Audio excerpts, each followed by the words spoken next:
All right, good afternoon. Welcome to Glendale City Council Workshop Session, June 23rd, 2020. This meeting is called to order.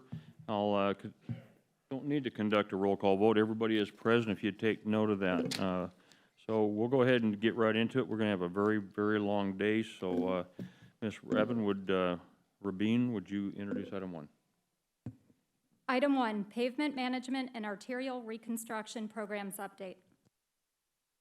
Well, good afternoon, Mayor, members of the council. We appreciate your time today. We do have a number of items on our agenda that we will try to get through relatively quickly as time allows. The first item is going to be an issue on our update on our pavement management program, and with that, our Director of Transportation, Trevor Eversole, will make the presentation. Thank you, Mr. Phelps, Mayor, and Council. Today, I'm going to be talking to you about two programs. One you're very familiar with, the other you haven't quite heard of. You're familiar with it, but you're not aware of the name. One is the Pavement Management Program, and the other is the Arterial Reconstruction Program. I'm going to talk about these in great detail and provide you with funding mechanisms and hopefully get your consensus on moving forward with the transfer of $15 million in general obligation bonds to replace the cash that's currently in the Transportation Arterial Recycle Program, CIP.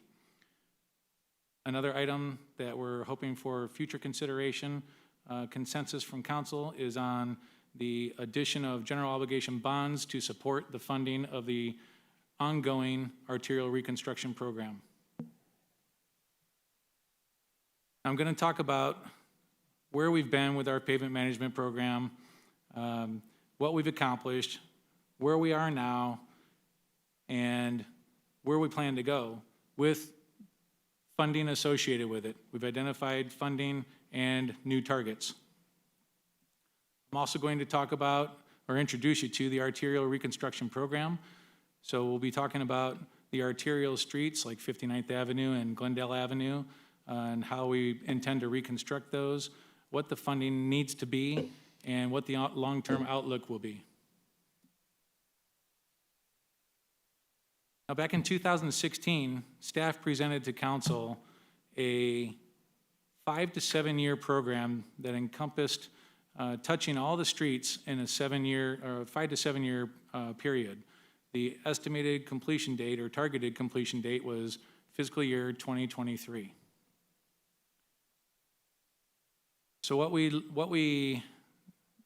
the goal is to treat all 700 or all the streets in a 7 year cycle. The needed streets that needed treatment, excuse me. So we have identified that at the time there was about 644 miles of streets that needed to be treated. In actuality, what we've learned is we're able to treat in the same amount of time 674 miles of roadway. Now, phase 1 of this initial 7 year period for the pavement management program is on target to be completed by 2023. As of today, we have about 350 miles of roadway that still need to be treated.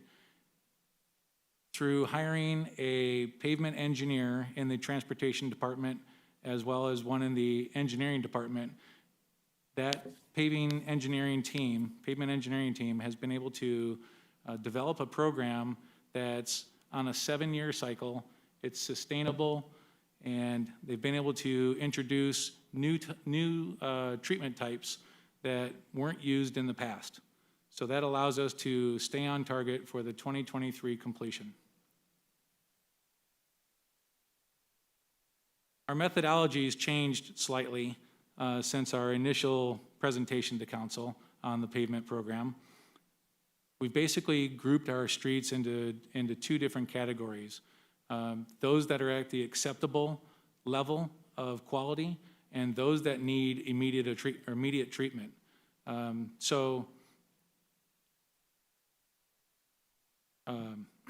this slide, we're showing a map of starting FY 2024 and FY 2025, we're going to start revisiting the streets for a second time and enter into phase 2. Now, phase 2 is the cycle that is the perpetual pavement management program where we can touch every street every 7 years. Now, this slide looks very busy, and I'll cover all the detail in it. It's basically what we have working on the left side. We have 2 circles, the circle on the top and then circle on the bottom. The circle on the top are those streets that are at the acceptable level of condition we're seeking. They have a PCI, or Pavement Condition Index. They have a PCI score ranging from 56 up to 100. Remember, the 100 score is like a brand new street, and anything below a 56 PCI is what we're considering the street that needs to be immediately addressed. The types of treatment that are associated with these the streets that are in the acceptable category are primarily of a routine maintenance requiring like a crack seal or a fog seal or a slurry, something less invasive and less expensive. The streets working down that color chart, the circle on the bottom, that gets us into the poor down to the failed category. Those are the streets that we need to address immediately to get back into the standard of the acceptable level, the PCI score of 56 or higher. Those are the streets that we're going to primarily focus on in the 7-year cycle to get them back into the acceptable level. If you notice, working across the chart, let's go into the good category. The top bar there, it's a good condition. It's in the green category. It has a PCI upper limit of 100, and the lower PCI limit is 86. So what that treatment generally tells us is it needs a routine maintenance. That type of a treatment is a crack seal or a fog seal. So it doesn't cost very much money, and it goes a long ways. Now, if you go down to the yellow area, or the fair category, that has a PCI of 70 down to 56. That's right at the threshold of crossing over into the not acceptable category. That type of a treatment, as you can see, it overlaps with the pink area or the poor area. That requires a progressively thicker surface treatment, and as it has a PCI ranging from 41 to 70 in that category. So for the fair or the yellow, that street condition would receive a double slurry or a micro seal or a fast, much like you've seen on the residential streets in 67th Avenue and Union Hills. That was a fast treatment. And so they require a little bit more invasive, more expensive type of treatment. As you go down this color chart, the street condition gets worse and worse. So the treatment becomes more expensive and more invasive. Now, this is the residential and collector category. The next chart is nearly identical. The only difference is it represents the arterials, and excuse me, the types of treatments are a little more expensive and a little more invasive. Take a look at the good category at the top of the chart. It's in good condition. It still has the same PCI of 86 to 100. It requires the routine maintenance, and it still receives a crack seal or a fog seal. Now, if you go all the way down to the bottom, the failed category, it's failed. It's got a PCI of less than 10 or less. That street would require a full reconstruction, type 1 reconstruction. That's Trevor. where we. You have a question Yes, here? sir. Thank you, Mayor. All right. Question before you go on further. I realize that my question is for the residential collectors, and there's probably not a lot of heavy traffic on them. But the fair and poor receive the same treatment, or I guess if you get a double slurry or a micro seal, could be different. But I want to go down to the failed under the collectors' streets. Wouldn't those aren't they failed to the extent that they should be reconstructed? Why are they just getting an overlay of 1 to 2 inches? Mayor and council, they might qualify as a reconstructible street. So upon investigation, when we identify that street, an example would have been Sweetwater Avenue between 59th Avenue and 67th Avenue. That could very well have qualified as a reconstructible street, as it had the asphalt on the top layer was very thin and it was falling apart. So it could have fallen into the classification of reconstruction. So the primary focus is to reconstruct the arterial roadways.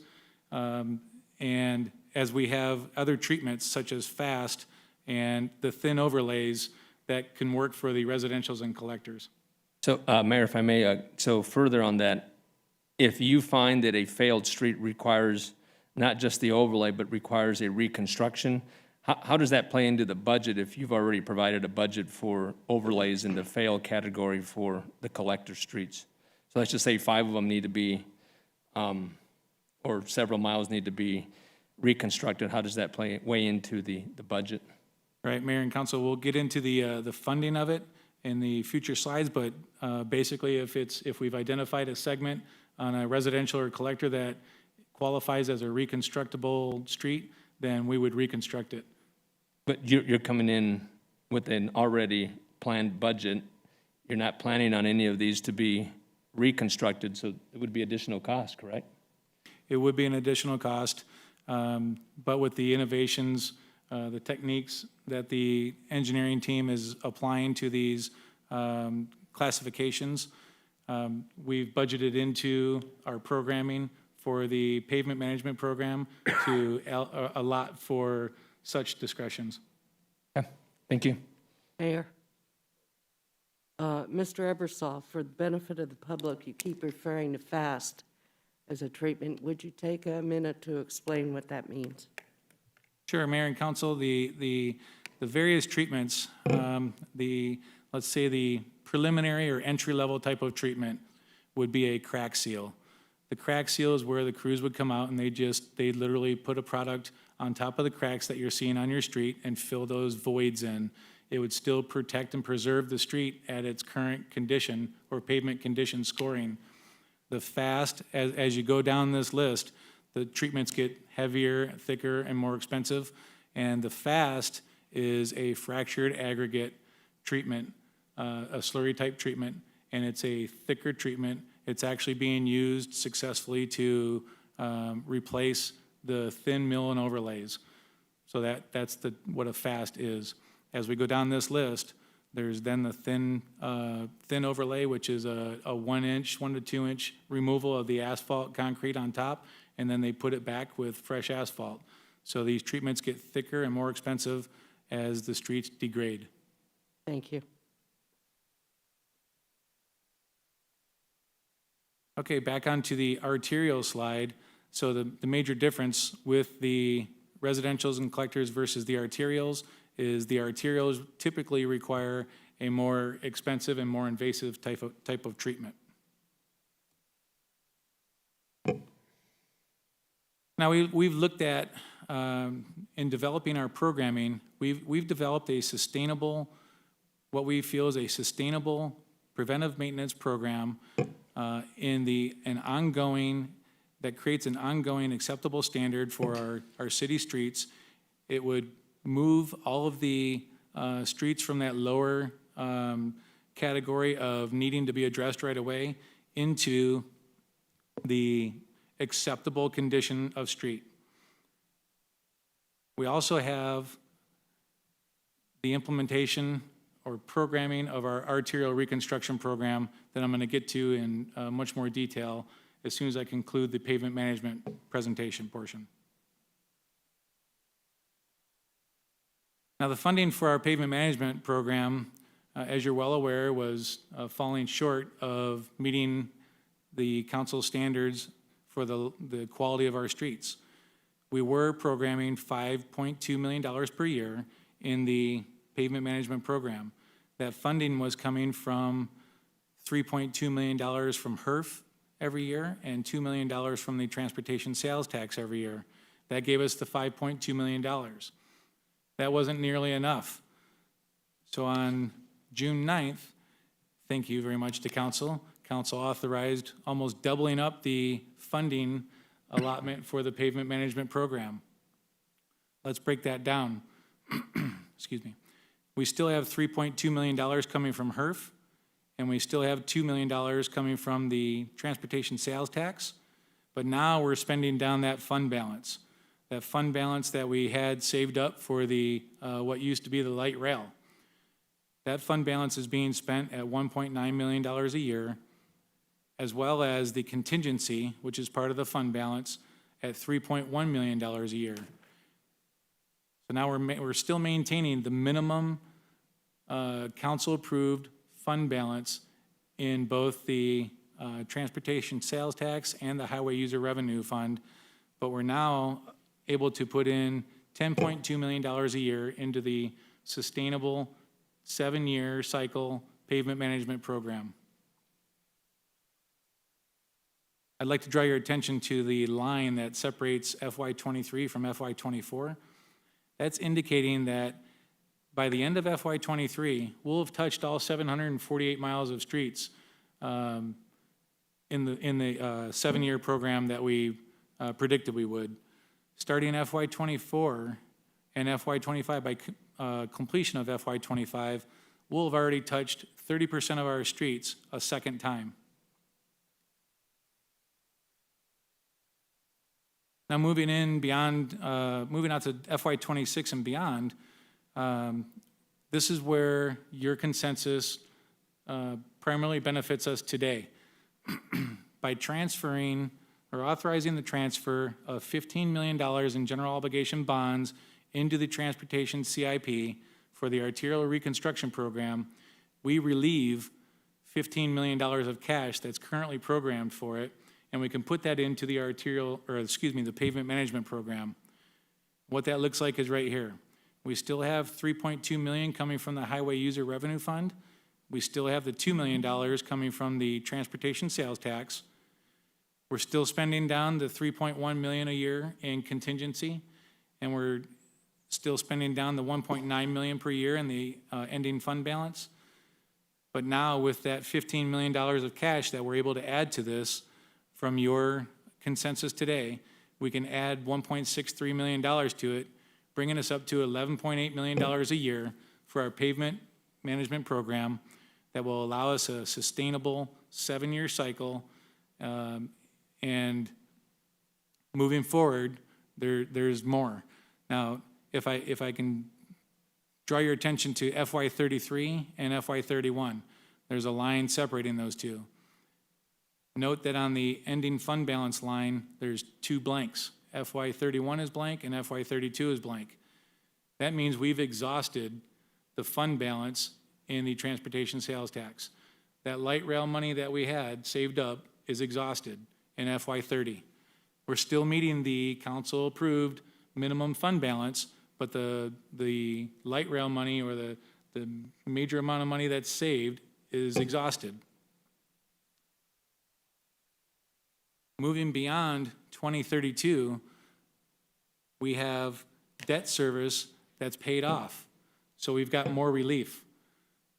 So what we found is we're proposing that we allocate the debt savings money into the 2033 and beyond pavement management program for a more sustainable type of, or a 7-year pavement maintenance program in perpetuity.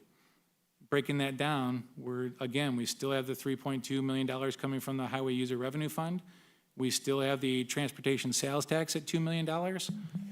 And now we have that $6.7 million a year from the debt savings that we can apply towards the pavement program, getting us to nearly $12 million a year in perpetuity. Notice that that's got a flat line. Every year it's got $11.9 million. We understand, so there's minimal inflation involved in our programming, but we understand that we have funding opportunities that we're always seeking. There's grant opportunities. There's the regional sales tax opportunities that we may be able to use in the future, such as the Proposition 400 extension, if that comes to fruition. So we see opportunity for funding in the future. That concludes the portion of the pavement management program. Now moving into the arterial reconstruction program that you haven't quite heard of. Mayor, before you move on, I would like to comment on your proposed funding for the PMP program. I like it. I think it's very creative.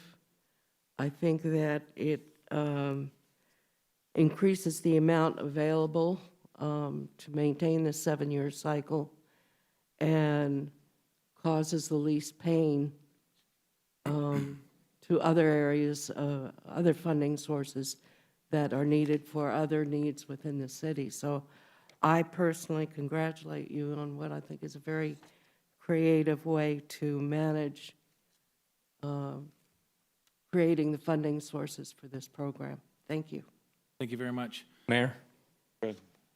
I want to also make mention, first of all, Trevor, thank you for calling me and asking if I had any questions on this complex document you have here. I didn't have any questions to you then, but I obviously had a couple here. I want to thank you for your staff's time. I did send a message to the city manager that what a different plan than what was brought to us last year. It was doom and gloom, and we weren't able to get anything done, let alone a 7-year cycle. That's huge. That's enormous. So if we can pull that off, that's great for our citizens. So a much better plan than we seen last year when we weren't able to get any of our promises made to the citizens. So hats off to staff. So far, plan looks great. Thank you, Mayor. Great, thank you very much. And that's, Yeah, that's. hold on. Oops, excuse me. Sorry, Trevor. Thank you, Mayor.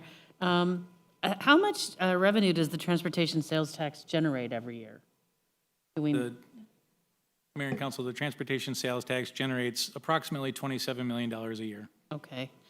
Have we noticed, any lagging of, I know I haven't heard what our April revenue, regular revenue is, but are we, this is obviously a conservative estimate because it's $2 million out of $27 million. So, in spite of what may happen with the economy over a period of, the next 10 to 20 years, we're not over, extending ourselves by only committing $2 million a year transportation sales tax. So I agree. I think this is a really good plan. I also appreciate the phone call yesterday to make sure that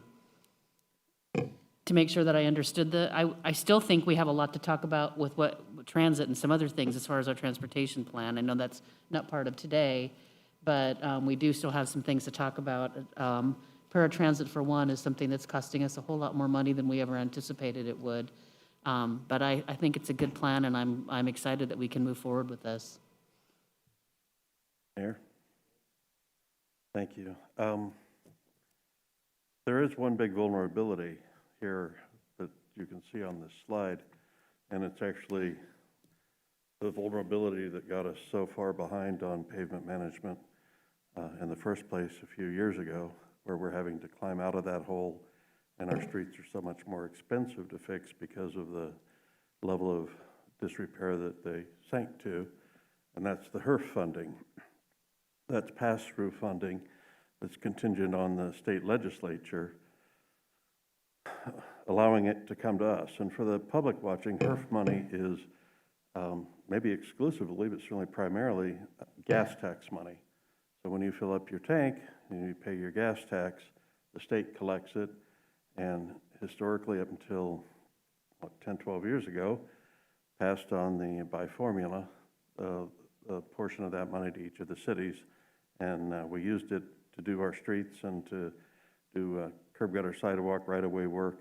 But during the recession, they decided to hold on to that money, and for several years, we didn't get any of it, so our streets deteriorated immensely. So I realize that that is probably out of your control, Mr. Ebersol, but it's something that I think we as elected officials representing our community need to be aware of, and we need to make sure our community's aware of it should there be any time in the future in which the legislature's tempted to not continue that pass-through, because what money they saved themselves has been very expensive to cities like Glendale and the others all across the state. Thank you. Thank you. Moving into the arterial reconstruction program. This is a program that you haven't been quite introduced to. So I'm going to help identify what our team of engineers feel is a reasonable, responsible, and sustainable arterial life cycle or arterial reconstruction program. We have 748 miles of roads in Glendale, and about 100 of those are arterial roadways. And arterial is like 59th Avenue or Glendale Avenue. It's our major roadways in the city. We feel that we have a sustainable life cycle for those roadways, and that's a 30-year life cycle. That's a very practical life cycle for an arterial roadway. It's quite common to see a 25-year life cycle, but our engineers feel that with the treatments that we have available today, we can sustain an acceptable level in our arterial program for 30 years. So now if we have a 30-year life cycle and we have 100 miles of arterials, that means we need to treat about 3 miles per year of arterial roadway. 1 mile of arterial would typically cost between $2.5 and $4.5 million to reconstruct. So we averaged that out and said, estimated that about $3.2 to $3.5 million will get us 1 mile of arterial roadway. If we do 3 miles of arterial per year to sustain the 30-year life cycle, we need about $10 million of funding support from general obligation bonds to sustain that program. This is a snapshot of the arterial reconstruction segments that are in the current transportation CIP. I'd like to draw your attention to the bottom right corner of the chart. This is representation of about 10 miles of roadway at an expense of nearly $30 million. Now look back up at the top of the chart. You see there's two funding mechanisms. One is the general obligation bonds. Excuse me. The general obligation bonds down at the bottom is contributing about $4.7 million to this existing CIP. Back up to the top, the transportation sales tax is the second funding mechanism, and the transportation sales tax is contributing $15.18 million. This is where your consensus comes in today to help the pavement management program. This is where the transfer of the $15 million of general obligation bonds into the arterial reconstruction program would relieve the cash that we could put or apply into the pavement management program for the 7-year cycle of sustainability. So how do we do that? We think we may have a solution. We found $3 million in existing general obligation bonds that are available in the carryover, currently in a transportation category that we can move into we can specify and allocate into the arterial reconstruction program for a specific project. We've also found $7 million with the help of Ms. Rios in duplicated facilities projects. And then we intend to come back next year for a $5 million FY22 CIP rebalancing request to make up the $15 million that we can relieve the cash with. Mayor. Thank you, Mayor. I'm going to ask for an explanation. While I think it's great that we found money and we have a good place to put it, and I feel that your efforts to find money is great, but we really need an explanation of where we found almost $10 million. Duplicate facility projects, that's really hard to do. And then just finding carryover money. So can somebody explain more thoroughly than just the fact that we found money?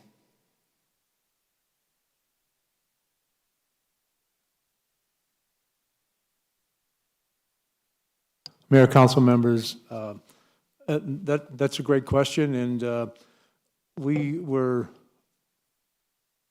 reviewing the 5-year CIP, and I think within the context of public safety capital programs, we had several sub-programs to that. We were addressing in general, public safety building remodel. It was about $8.3 million, and it didn't, it didn't have a lot of specificity because it went out to the future years. Within the context of having to address some facilities sooner than later, we defined a city prosecutor remodel, $3 million, which would, you're going to hear about that later on today, the sign building.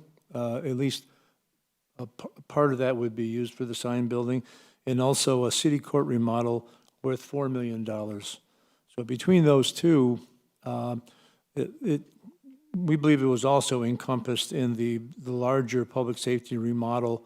We had discussions with Ms. Wojtanka and asked her if within the aggregate of those dollars, could we free up some in the short term to be able to provide us the $7 million for pavement management program. So you're right, between a $3 million carryover that was already designated for transportation but wasn't specified to a particular project, it was open and available, and pursuing and looking at the public safety projects, we were able to agree that we did have $7 million in authorization that could be transferred over, and we also had the voter authorization for transportation projects that could fit, that the $7 million could fit into.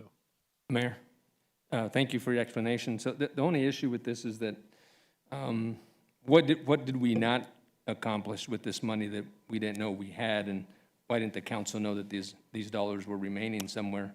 The carryover, especially if we had $3 million that we knew about, we could have used that for pavement elsewhere. And then the $7 million duplicated facilities projects, which projects did we forego because we didn't know we had the money, but it was laying somewhere? That's just a huge concern. I'm glad that it's here for, you know, for the pavement, but it's just, I'm just dumbfounded that we had so much money put away somewhere we didn't know.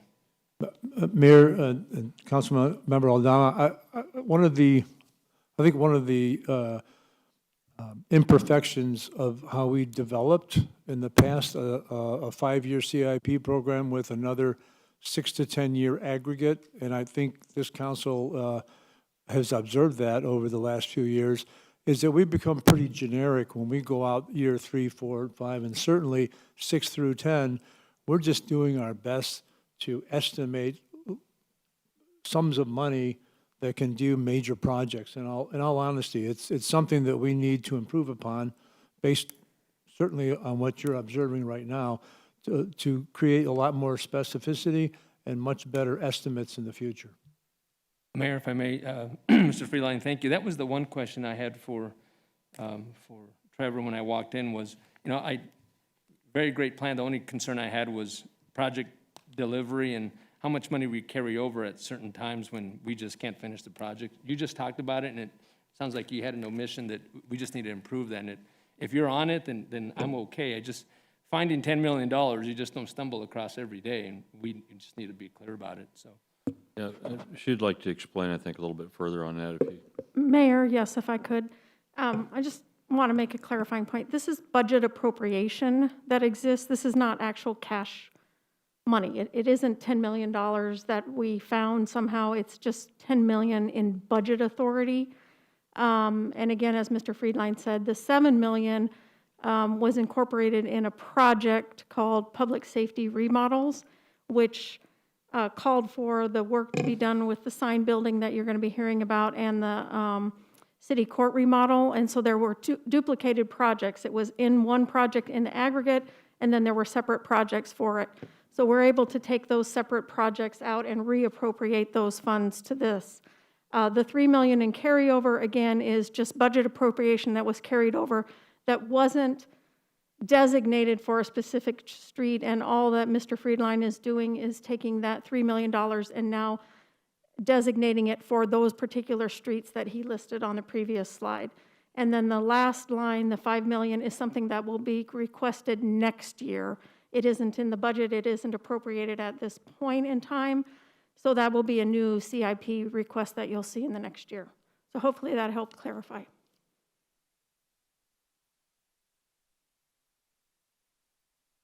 Do you have any other questions? Were you good? Yeah, it's something's just bugging me. So I hear what you're saying on the, it's not cash, but am I hearing correctly then on the facilities projects, then was $3.5 million encumbered and then just released? And so I thought I heard you say in other words. Ms. Rios. Mayor, members of the council, no, it's $3 million in carryover. I'm Okay. sorry, you're talking about the public safety. Yep. There were 3 projects in total, one for about $7 million, or 7.5, that is called public safety building remodels. And in its description, it says it will do the sign building, the prosecutor's office, and some other high-level or high-priority items in other public safety buildings. And then in addition to that, there was a separate project for the sign building or for the city prosecutor's remodel, and a separate project for the court. So effectively, those were duplicated. They haven't been encumbered or anything like that. It's just budget authority that was sitting there that we don't need for those particular purposes. And what Mr. Friedline is asking is if we can take that bonding capacity and use it instead for the the arterial reconstruction program. Thank you for the clarification. Having encumbered money just to stock it away, and some do that, I'm not saying this organization, would be inappropriate. So that's not what happened. Thank you. I appreciate it.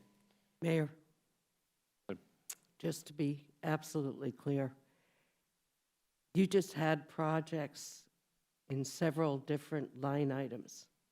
Same project, approximately the same amount of authorized funding, but you listed it in several different areas of the budget. And when that was discovered, you were able to eliminate the duplication, and that freed up some appropriation that could then be applied to this project. Is that correct?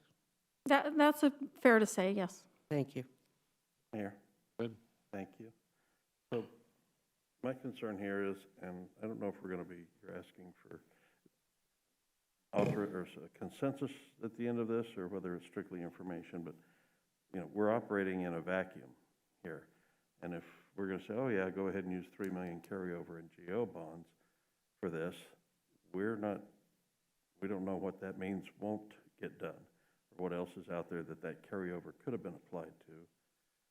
And the same with the 5 million in the 2022 CIP request. I mean, there's a finite amount of money in the pot, and if today we're going to say, yeah, do that, let's block 5 million for this, without knowing what does that mean isn't going to have money for it. So I'm just a little uneasy about, I'm actually quite uneasy if we're going to be, if this is information for us to consider, I'm fine, but if you're looking for an agreement that, yeah, this is the road we're going down, I need to know what it is we're not going to be doing if we do this. Mayor, I would say that it has been a priority of this council to remediate streets, whether they are residential or arterial. The question before us today is, do we still adhere to that basic goal and presumption? I, for one, do. So I am comfortable in using the suggested allocated sources for either appropriation or actual spending. And I think that's an issue to address next budget cycle.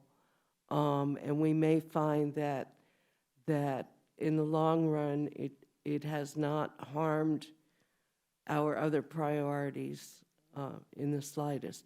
But staff has worked very hard to present a workable program to us to do exactly what we promised our citizens, which was to fix our streets. So this afternoon, it's like, put your money where your mouth is. Do you believe in that? If you believe in that, and if you think staff has done the best job that they can to find the appropriate level of funding, then you will, hopefully by consensus, support it. Thank you, Mayor. Good. I would agree with Councilmember Clark on this issue. since I've been on council, streets has been a major priority for this council. And it's always been a situation of finding the money to do so.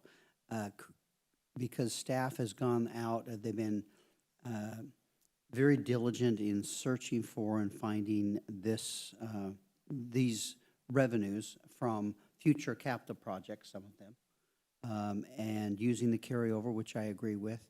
And then we need to decide in 2022 if we want to continue that. We'll have an option to say, you know, are there options to use this money elsewhere? Do we feel like there's a need somewhere that's more needed than our streets? Right now, I would say no, that is not the case. I believe we must invest in our streets. Our citizens are demanding that, and I think this project will help do that. And there's always going to be other projects that could take a precedence, and we always have the option to come back into the budget if we feel it's needed and make that change at a later date. I think today we're just kind of giving the general guideline to say, yes, we think we want to make sure that streets is priority. We see where you found some monies in the future capital projects to pull out and put towards streets, and I think overall the program will work. And I appreciate the work that's gone into creating that fund. Thank you. Thank you, Mayor. I believe this is a pay me now or pay me a lot more later kind of a proposition. Also, we've learned that, you know, inattention to the streets ends up increasing the cost. Even the graphs that you've shown us show us that inattention gradually, year over year, increases the cost to bring them back. So this is a commitment, in my opinion, that, not in my opinion, it's a commitment that we made to the residents in 2016 that we were going to accomplish this. And I believe, you know, it's a priority. That's the number one complaint I think most of us get from the residents is the condition of the streets. And inattention, if we don't have a plan and we don't have the funding and we don't move forward, the price tag is going to grow. We all know that. So I'm fine with this. We're not committing the CIP money today anyway. We're going to have that conversation in next year's budget preparation.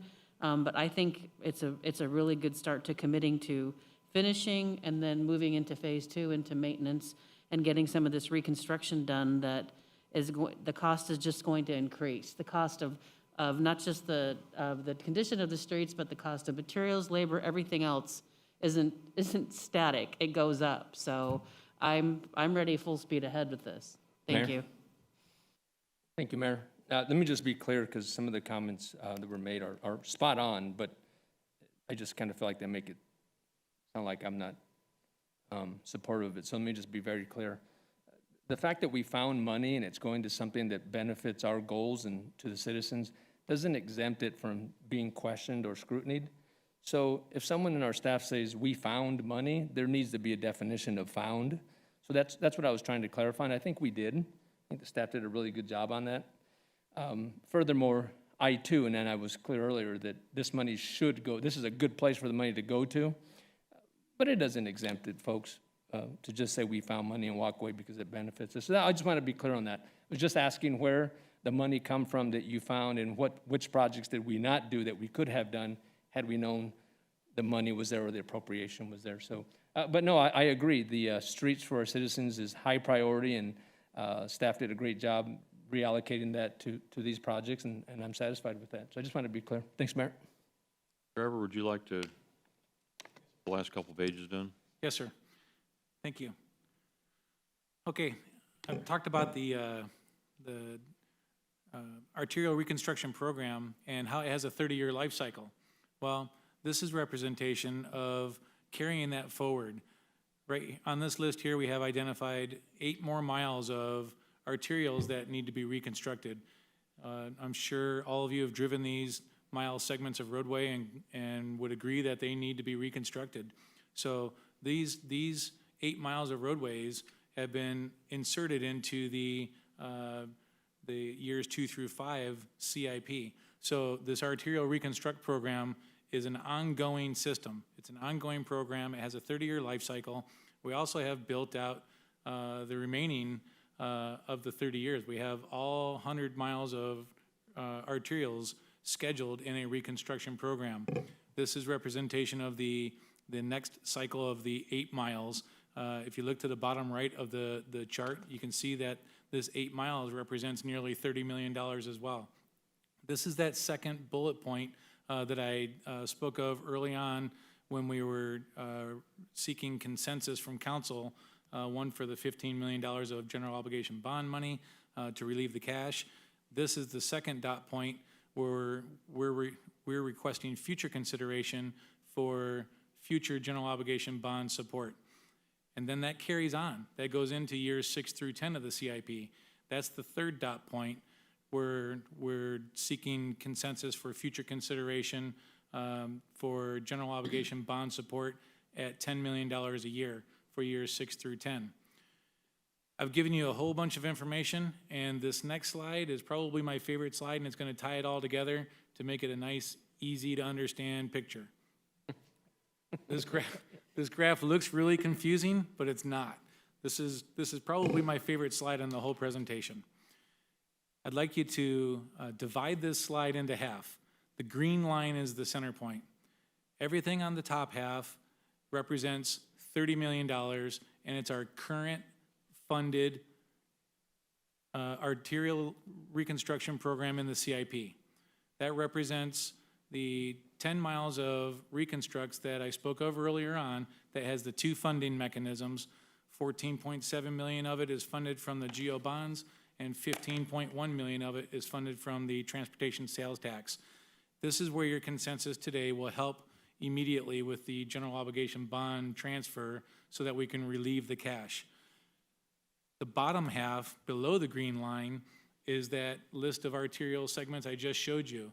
This is the ongoing 30-year life cycle of the list of arterial roadways that need to be constructed, or reconstructed.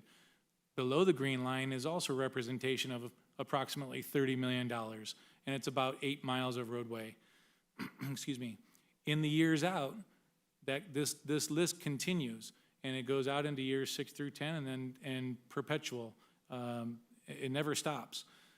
This chart is also listed. It's got the list of the individual roadways, and it has colorful lines associated with each.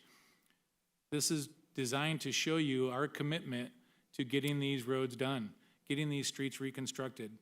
If you look at the top two, Camelback Road 43rd to 51st and Camelback Road 91st to Loop 101, those don't have a graph because they're approaching completion. They're very near complete. But the other projects that are listed, they have a blue, yellow, and red line. The blue represents the design phase of the project. The yellow represents the bid phase of the project, and the red represents the actual construction of the project. As you can see, everything above that green line is currently funded, and it's on track to be completed by FY23.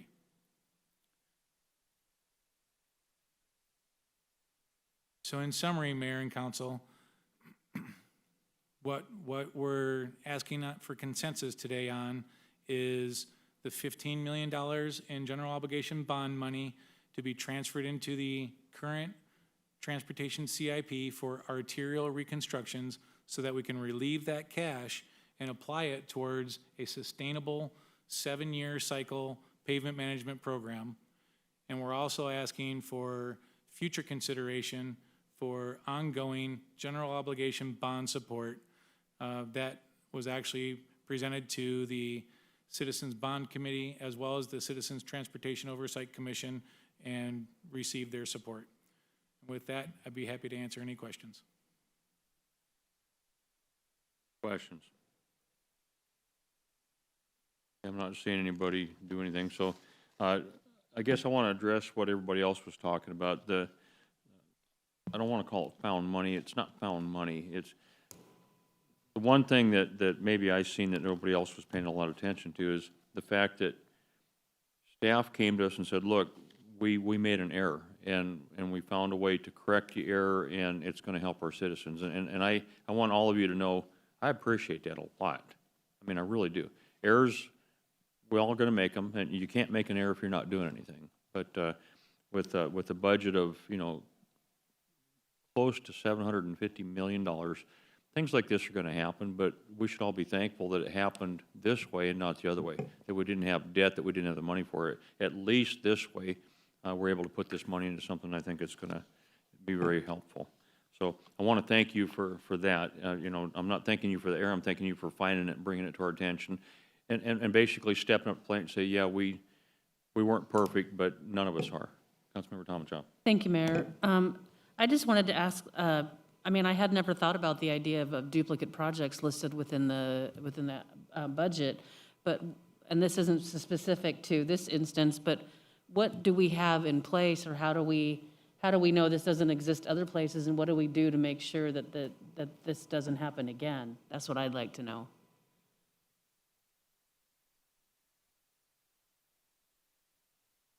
Go ahead, there you go. Sorry, Mayor. Pushed the button when I didn't need to.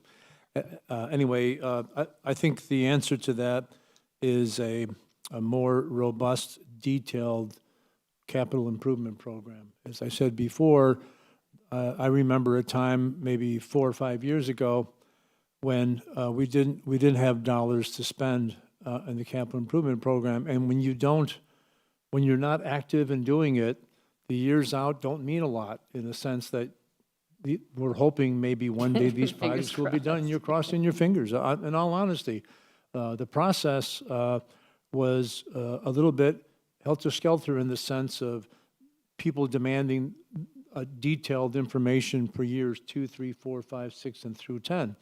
The real focus was year 1. What exactly are we going to approve in year 1? And what are we looking at in year 2, 3, 4, and 5, and so on? And I remember when Councilmember Clark came back on the city council, and she woke a lot of people up, I think, when our first CIP meetings, and she started asking questions on years 5 and 6 and 7. And, you know, I think it woke a lot of people up. And we still have a lot more work to do with that. A lot of times departments, in the beginning, they want to initiate a project, and they'll do their best to develop estimates. Sometimes those estimates make it on paper. What it needs to do is go through an initiation stage that's detailed, and the engineering department works with them. They get good unit pricing and good estimates, and more than that, better timelines. When you put all these projects together and you aggregate them, as you saw from Mr. Ebersol's graph, you can't do all those arterials in 1 year, for example. You need, for a lot of reasons, you need to spread it out. You need to balance workload of employees and consultants, and you also need to balance where and when you're tearing up arterials within the city of Glendale. So you make a good point.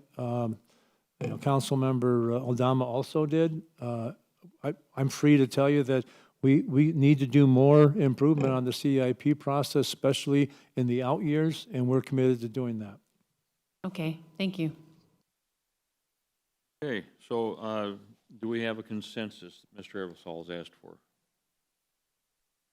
Seeing all the heads nod, so we're good. Mr. Eversol, thank you. Thank you very much.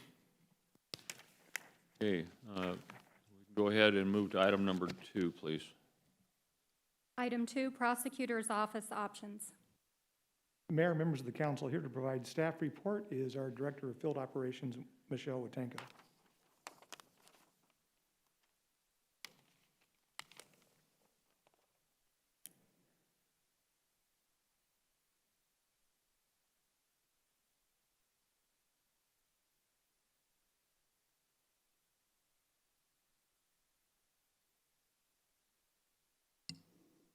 Thank you, Mr. Phelps.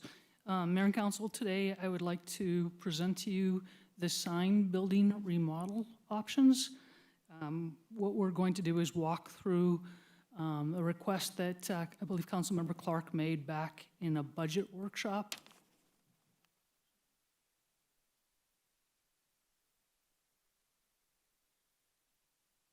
So it is a follow-up from the council budget workshop on February 18th, 2020. And just provide a little bit of clarity. During that time, we talked about the $7.5 million public safety, and we said that if we did what we wanted to with these projects, that those other projects, the city prosecutor's office and the court building, could possibly fall off, but we decided to keep them on as a placeholder at that time. So what we're what we want to do today is to go through the intent of this remodel, renovation of the sign building. And the intent here is to provide permanent office and workspace for the prosecutor's division of the city attorney's office. So today we're going to talk about the remodel option for the sign building and the first floor of the sign building. A little bit of background, the prosecutor is currently located in a 4,500 square foot modular building. That building was put in place over 15 years ago. Staffing-wise, they've got 9 attorneys. These are licensed legal attorneys. They act as prosecutors, and that's why we call them the prosecutor's office. 2 legal assistants, 2 victim caseworkers, and they also need a space, computer terminals, that type of thing. But the big concern they've got today, or one of the concerns they've got today, is just the file storage capacity. They are required per court to keep paper records, and it's actually that file storage capacity. Other requirements when we met with the prosecutor and the city attorney were to make sure they had reasonable growth. We never want to put somebody in a space and have them completely built out. They look for reasonable size offices. We don't want to squeeze them in an office that's not professional. Again, these are licensed attorneys. And then from a building code perspective, security. They do need to have a place for secure records, secure conversations. From a building code perspective, we want to make sure when we remodel, we are complying with all building codes. And every time you do that, you look at restrooms and make sure they're compliant with current codes. And then also circulation requirements. So to walk you through the current interior of the building, the first floor is about just over 7,000 square feet, so that is an increase of 2,500 square feet to give them more space than what they're currently in. The building was initially built in 1912, but it was renovated in 1999. So the current floor plate I'm going to show you was 1999. But as you can see on this slide, try and point it out over here for you if I can, there are 4 different ceiling types in the building. There are also 4 different ceiling heights in the building. So over here, this ceiling height here is 14 feet. The others range from 9, you've got some that are 9 foot 6 inches, but very inconsistent. And what we found was when we pushed up the ceiling tiles and looked, was that if we want to on the first floor, we could make it all consistent and go up to the 14 feet of interior ceiling height within the building. The next thing within the building that I want to point out is just the flooring. So you can see in some of the pictures there, the middle picture, there's actually 3 different types of flooring, from vinyl floor tile on the left of that middle picture to 2 different carpet types through the middle of the picture in the hallway. The far end of that hallway does show a newer carpet type, and that carpet in the hallway is actually from 1999. It is pretty degraded and would have to probably be replaced in the next couple of years. The picture on the right does show you 2 carpet types, as well as a ceramic tile in the foreground there. The other thing I want to point out on the picture on the left is, well, that's kind of an individual workspace. That opening there does not have a door on it. And yes, we can add doors and we can do things like that. But also if you look above that cubicle divider there, you can see that that wall is only a partial wall. And it does not go up to the ceiling, and the lights actually span across from one location to another location. So very little privacy. Conversations would go from one location to another location. And some of these walls, the ones that do extend up to the current ceiling, don't go beyond it. And so if you only have a wall that goes up to the current ceiling, you're still not going to have that privacy from office to office. Walk you through a little bit of the existing floor plate. Again, this was how it was built in 1999. So you understand this. The blue are offices. The light green are a common area. And then the darker green, and I'm sorry for these colors, but this is from the architect just to show us what we could do. The darker green are workstations. So you can see existing, we've got 2 workstations, and those are both the reception areas. And then lighter green are common, and then the blue being offices. So remember, those blue offices along the top edge of yours on the right side, Those are where those walls are only partial height. They're half built up and they don't extend. To give you some context, north is to the top end. To the left end would be 58th Drive. So the top would go towards City Hall. The current floor plate does have 13 offices, so that meets one of their requirements, but they are 7 different sizes. So there's no consistent size within an office, and some of them are fairly small, 8 by 8, and 2 are even smaller than that. And again, 5 of these that we would consider offices do not have doorways on them. I do want to take a moment and just take us back to the building asset philosophy, which we got through in January of this year. There were 3 presentations on it. We started off talking about a lot of our intended strategic results with our buildings. And in that, we discussed how buildings reflect the character and values of the community. And we also talked about how the positive image and brand awareness can be reflected by your building. So the sign building with the prosecutors in it would become a Tier 2 building. And we did this in our second building asset philosophy in October of 2019. So business critical, we do want to continue consider aesthetics. They are a critical component because we are putting our best image forward. The target range for this building, the facility condition index, and again, that's deficiencies over the total cost of construction for the building. Our target for this building should be 10 to 15%. The last presentation we did in January of this year, we talked how is the sign building doing, what are its bones look like, and it's one of our better buildings in good condition. So behind the walls are pretty good, and it currently sits at an FCI, or facility condition index, of about 5%. That being said, there are about $350,000 of deficiencies in that building. Those Tier 1 and Tier 2, the Priority 1 and Priority 2, those ones that were code issues or imminent things have all been fixed, but we still do have other deficiencies within this building. As part of the building asset philosophy, one of the first presentations we had on it, we talked about universal design. We talked that when we construct or renovate a building, what we want to do is make sure that we're building for the future. Our buildings should be adaptable and be able to change to our changing business needs. We shouldn't have to ask the department or the business to conform to how the facility looks and feels and functions. Instead, the facility should do that. And that's one way we build for the future, with the understanding that, and what the slide is trying to show you is if we can keep a consistent floor plate, we keep offices a standard size, they can easily be configured into a small conference room, or a large conference room could become 2 offices could become a large conference room. It's very adaptable and conformable space, and it's done with very little remodel, very quickly, by changing out furniture, and we become adaptable and be able to change with the changing needs of our business.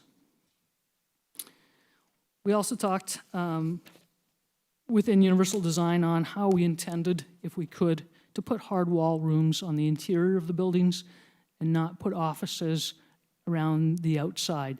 Really, that comes down to that natural light throughout. We talked about how daylight provides a better environment, and it's frequently found that the effects of the human body by these unnatural lights tend to just have almost a draining-like effect, where if you get natural sunlight more often, attention and alertness are improved throughout the workforce. So that's one thing we want to always consider. And I'll bring up the fire department right now. We recently relocated the fire administration into new. They, in the beginning, when they saw the plans, weren't overly impressed. They wanted offices around the outside. Talk to any of them today, they are thrilled with that space. It's lighter, it's brighter, and they all love it. So that's what we're attempting to do. The other thing it does from a building perspective, though, is also gives us better temperature control and just better oversight of your staff. The one thing this picture does not show, which we've changed since then, is if you've got individual workstations and a group working together, COVID and other issues, we've actually added a frosted glass panel. And so you'll see that at fire administration as well, to give them a little bit privacy, but you can see through it, so you've still got that security, but it gives you that private space. So with that, now let's go into the options we've got, and Councilmember Clark did ask us for 3 options. The first one being, what's the minimal amount you can do to get the prosecutors into the sign building as soon as possible? So on this slide, the colors remain the same as they did on the existing floor plate. So you're seeing the blue are offices, the light green are common areas, and the darker green are workstations. You'll see that we've relocated a couple workstations, and then I've really highlighted the major work we've done in red. So the top portion there, on the top end of it, we've removed a wall, and that allows us to create a hallway to make it accessible, and then closed off the 2 openings to create offices. We have then the one to the right, a small circle. We've just reduced the wall a bit to open up the hallway and provide for file storage on both sides of that. And then the 2 kind of oblong circles near the bottom are where we've removed doors to create a one-office type environment. Now, if you remember, I went through kind of the requirements that Mr. Bailey's staff gave us, the prosecutors division, what their basic requirements were, what their needs were. It was file storage, the restrooms, circulation, security, offices where the attorneys, the licensed attorneys, the prosecutors had decent-sized offices, both from size and privacy, and then some just adequate space for growth, knowing that we're going to grow some in the next 10 years or so. Mayor, can I ask a question while we're on this slide?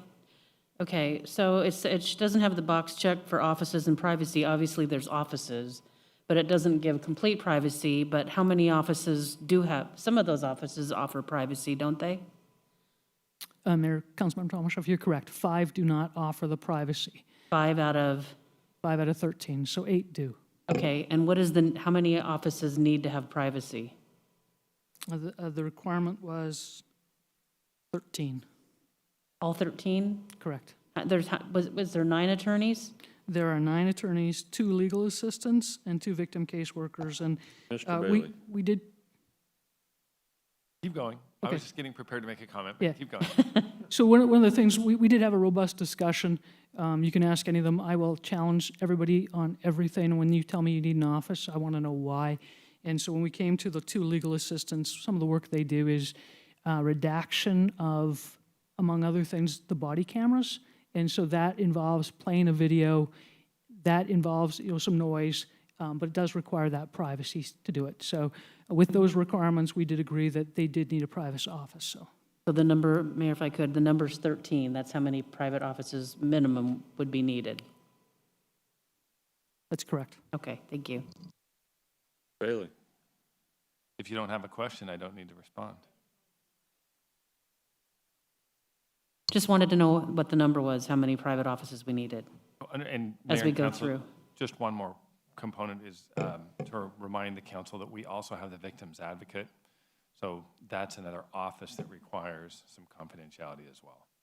So that's a non-attorney position, but you would want to have that, those 2 positions have confidentiality. So we get to 13 pretty quickly. Try to turn it off. So 14? 13. 13 with the victim's advocate We're including the victim's advocate in the the 13. Okay, thank you. Thank you, Michael. Okay, let me ask you a question real quick, and I'm probably getting ahead, but I'm going to ask anyway. 13 is the absolute minimum right now. Where does that allow for growth? So, Mayor, the question we were asked was, what's the minimum amount you can do to get them in there today? And as you can see by the requirements off to the side of this slide, we're not meeting that space for growth requirement. So there are some limitations with this plan, but we could get them in there with minimal remodel, minimal renovation, get them in there soon. Okay, that's what I thought you were going to tell me. So my second question is, if we get them in there and then we come back and start remodeling, doesn't the noise and banging and all that create more problems for the attorneys than if they're just postponed a little bit longer and we do it right the first time? Mayor, absolutely. And so if you see when we get through the 3 options, we'll make Okay. a recommendation And I on was that. going to say, I'm probably getting ahead of you here, so. And I understand Councilmember Clark's, how quick can we get this done? Because it seems like it's taken forever.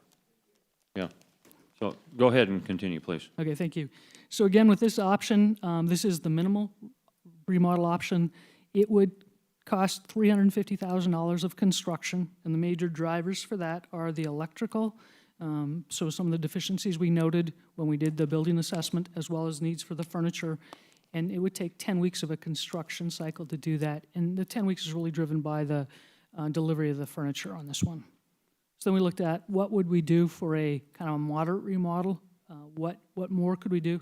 Sorry, and if I step back to the prior one, I just went forward. If I step back to this, if we choose to do minimal today and then come back and remodel in the future, it would require us pulling staff out of there, and some of this $350,000 would be wasted money. In other words, it would not be recouped. So, out of that, we would upgrade the electrical, the furniture could be reused, but there's about, $200,000 there that would not be recouped. It would be almost like a waste of money. So then we looked at what could we do with a moderate type remodel. So again, the red circles show you what we've changed. Some of the highlights there are towards your left side of the slide. There's a new restroom in there, and that's one of the drivers for the costs of this one. So this cost is almost $500,000, and it would take 13 weeks to complete the construction schedule. But you see that we've opened up what used to be a private suite within this floor, and we've created more open workspace. So on the top side, that's top left side, that's where we've opened up the suite. We've created 3 workstations. We've created a new file room, and that's on the top center of it.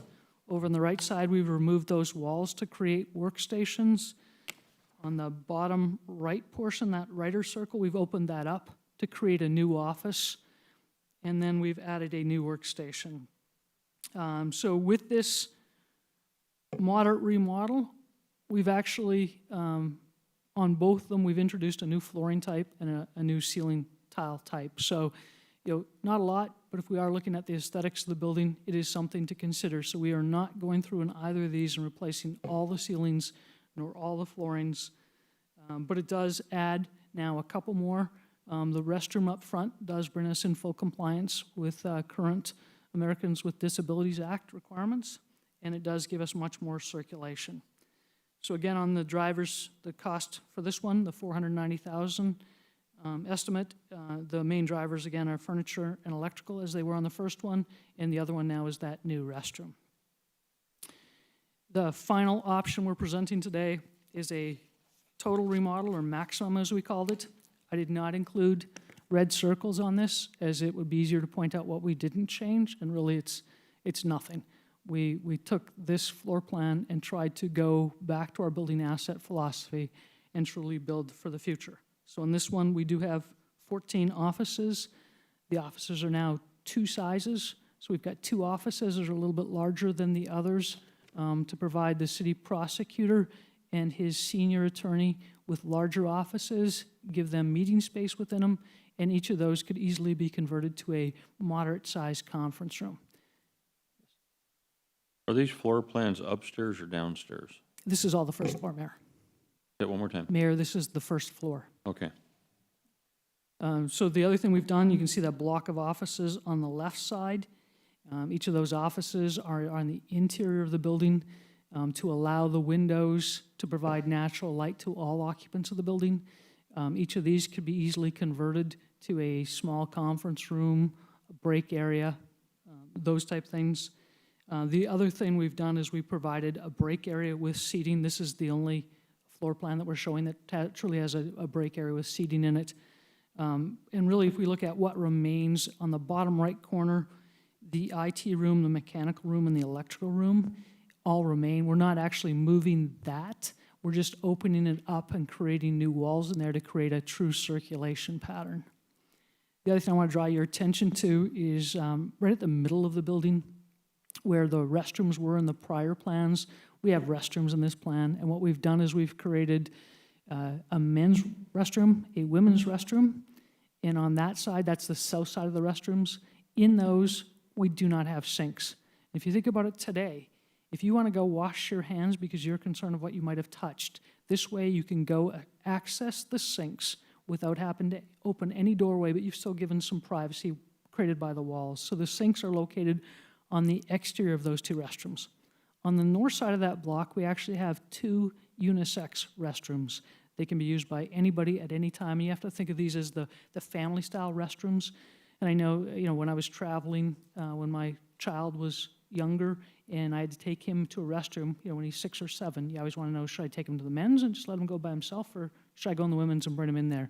And granted, this is private offices, but as we go more towards the future and look at gender neutral, we do have to think of those considerations as well. This floor plan does meet all the requirements of the prosecutor and the attorneys. We have walked them through this. They offered some minimal suggestions to change it, and I shouldn't say suggestions. So what's not shown on it is actually a security on the south side, a window so the receptionist can actually see into the waiting room, and those can all easily be accomplished on this floor plate. I need to ask you a question. So go back to the 2 restrooms that don't have the sinks in the restrooms, they're out. Do those restrooms have doors on them? Mayor, yes, they do. Then I have a problem not having sinks in there, because maybe that's just the way I was brought up, but if they didn't have doors where you could walk around a partition like in an airport, I'd fully support the sinks being on the outside, but if they have doors and you have to reach and grab that handle, I think you should have already washed your hands. Mayor, good point. On each of these, they would have the option for a touchless opening. We want to design for the future, and what we've seen through this COVID pandemic is that we're trying to create fewer touch points on them. So we have space on the inside of those restrooms to add sinks. When we talked through it with the chief prosecutor and his staff, they liked the idea, so we're giving them 2 restrooms with sinks on the inside and then 2 restrooms with sinks on the outside. Okay, and again, possibly there might be a way that you could not even have the doors on it, just have the entrances like airports for the restrooms. I think that might solve both. Mayor, we could Just look a at- suggestion. Yeah, we could look at that. We could definitely look at that. So what we've created here is, there are 14 offices shown, but there are also 14 workstations. So we have got that growth for the future in, and it's easy to create additional offices if needed by that front workspace, because we're going to have the electrical capacity, the IT capacity. So again, this is the maximum remodel. We are looking at just under $1 million to do this, and 16 weeks of a construction schedule to get this accomplished. So just to bring those 3 back together and look at the requirements, the minimal amount of work we could do would cost about $350,000. It would solve their biggest issue by being a file storage capacity, but it would be a very short-term solution. We would get them in there today, but not being able to build them out for the future. The moderate creates 2 or fills 2 more of their requirements. We've completed the circulation and the restrooms. Takes a little bit longer and would cost just under $500,000. The maximum would complete all the requirements for just under $1 million. So just to go back through them, the minimal amount of remodel is about $50 a square foot. The moderate hits about $70 a square foot, and your maximum is $140 a square foot. I do have one more question for you. So between the minimal, moderate, and maximum, probably my biggest concern is the security. The only one that offers maximum security is the maximum. What's the price tag for the security portion of it? Yeah, Mayor, I don't have the exact figure here. It was significant enough, though, that we couldn't add it into the moderate, and I think it was between the $75,000 and $100,000 range.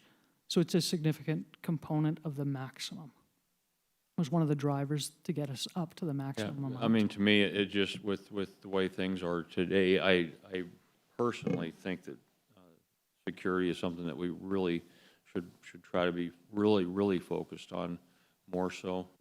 And if that was $100,000, that puts you up to almost $600,000. So at any rate, I'm just trying to figure out where the money's gonna come from and how do we give the best security and make it work. Okay, thank you, Mayor. We'll address that here in a Mr. Melner? moment. I can, thank you. Ms. Montenko, the option C doesn't have any open space. Am I looking at this correctly? The shades are quite different than option B anyway, so it's hard to tell, but. Yeah, Mayor and Councilmember Thomas-Schaaf, colors remain the same, so the blue are the offices, the goldish or beige are common space, and the light green, you're correct, they changed the color on us there. So the light green are workstations. So we've actually added significant numbers of workstations. We're up to 14 workstations on this plan. Mayor, if I could, how many private offices in option C? 14.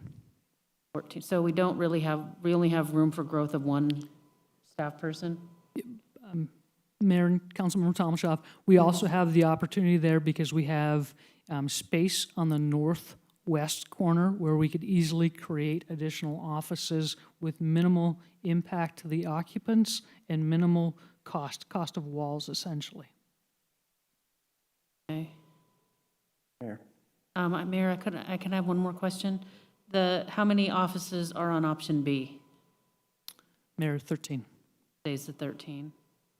It just seems that if we were going to spend another $500,000, we'd get more than one more office, just so we have, and then I also wanted to know, there's conference room or meeting room or something here? Why don't we take the first question, Mr. Freeland? Yes, Mayor, Councilmember Thomas-Schaaf, and I think Ms. Wojtenko, in the option C, began to develop the standardization. And when you look at the workstations, I think that's the plus in doing a very major remodel, opening it up and begin to standardize dimensions so that you can in fact create offices with the work, in place of the workstations, if you will. So you've got the maximum flexibility in doing that. If you have more lawyers and less support staff or vice versa, you have that ability with that kind of floor plan in option C. You don't have it in A and B because you have permanent walls that aren't designed with reference to standard dimensions. Okay, thank you. Thank you, Mary. I really look at this, and to me, option 1, option 2, and option 3 option 3 is night and day to me. The question I have first is, do we have budgeted the $975,000 for this project? Mayor and council members and Vice Mayor Melnar, yes, we do.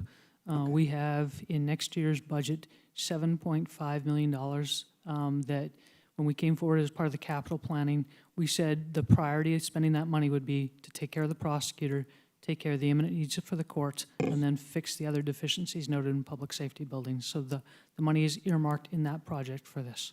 Okay, thank you.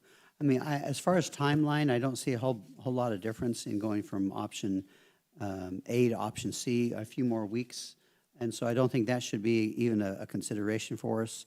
I mean, we're spending a lot more money, but I look at the setup of option C versus option B or option A, and it's just night and day to me. I look at the functionality of how that office would operate, and so I'd be very much in favor of doing it right the first time. Thank you. Thank you, Mayor. A few questions. As I recall, that building's on the National Register? Mayor and council members and Councilmember Turner, we did a fair bit of research on the building. We could not find it on the National Register. There is a signed building in Glendale on the National Register. It has a different physical address. That being said, with this remodel, any of the 3 remodels we are doing, we would comply with the requirements of the National Registry as it was built in 1912. So we're not touching the exterior of the building with this remodel or renovation. Thank you, Mayor. Ms. Watenko, are there any historical elements on the first floor interior that you would be altering? Mayor, council members, Councilmember Turner, no, there are not. There are no historic architectural elements on the first floor. The 14 workstations that you mentioned, is there a need for 14? How would they be used? Or Mayor and council members, Councilmember Turner, in discussion with the city prosecutor, this shows potential for growth. And so what we would do is we would have the ability to add several of those workstations, but in the short term would create an open office environment. We could set up armchair type things for informal conversations or that. So we wouldn't put those workstations in today, but we would have the potential for the future. Same type thing where if, in fact, they did need an office versus those workstations, we could then create the office in that space. Thank you. And Mayor, if I can continue, this is a two-story building, and we're just talking about the first floor so far, it seems. What is the situation on the second floor? How is it designed, and are we have any plans for that? Mayor and council members, Councilmember Turner, today's presentation is focused on the first floor to address the immediate needs of the prosecutor. Mayor, Ms. Watenko, thank you, but I would like to know, I mean, you've been on the second floor. I think I have some years ago. Am I correct in recalling that it's divided into office spaces and all of that, and perhaps does have historical elements? I'm just trying to get a sense of what's there. If there's plans or ideas for it down the road, I think we're entitled to know. Yeah, Mayor, council members, Councilmember Turner, there have been several discussions on what we could possibly do with that space. I can't remember off the top of my head the number of offices up there. Part of the building, the east half, was remodeled in about 1999. So it has newer offices in there. Some of the west half does have some older wood flooring and potential elements. We're doing additional research on those now. One of the things that we need to do from our master planning facilities perspective is as we go in and look at, like say for example, City Hall, if we actually want to do a complete remodel there, which we know we want to and we need to look at how do we relocate those people such that they can continue working while we do that work on that. And so we've talked about, should some people from City Hall go over there? We've talked about, should some other attorneys, so other members of the city attorney's office go to the second floor?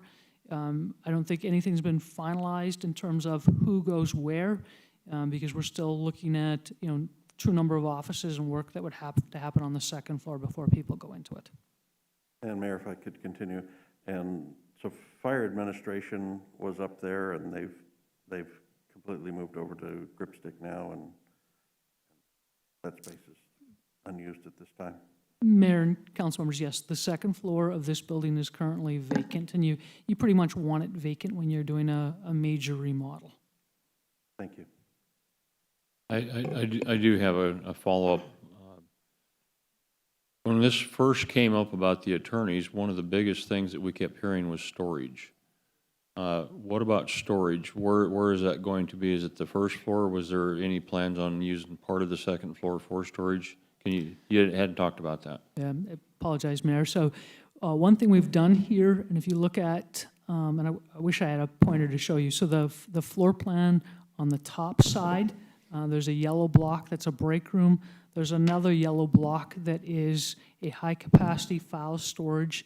So, for example, today, the clerk maintains a lot of file storage over at City Hall, and we do the same filing storage solution for them. So this does meet their needs for today and also in the future. The other thing we've done is there's white squares, rectangles located on the outside of workstations. So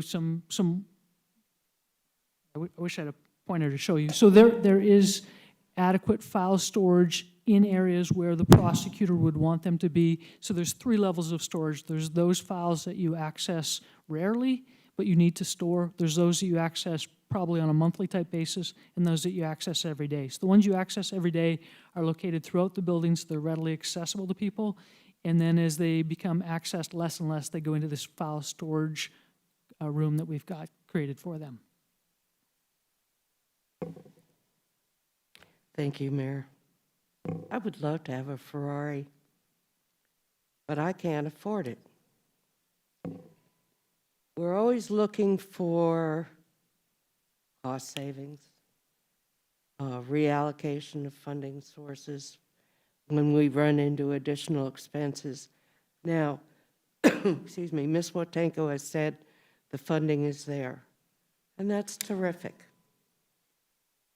But it was never my intent when the whole prosecutor issue arose was to build a Taj Mahal for the future needs. The immediate need at that time was they were in a leaky old trailer that was inadequate to their needs, and what storage they had, the rainwater was destroying the paperwork. So we have gone from that immediate need, which Ms. Wotanko acknowledges, to planning for the future. But yet we have a second floor that is vacant. And I would contend that that will meet needs for the future. The first floor is designed and should be addressing the immediate needs of the prosecutor's office. This project has been going on for far too long.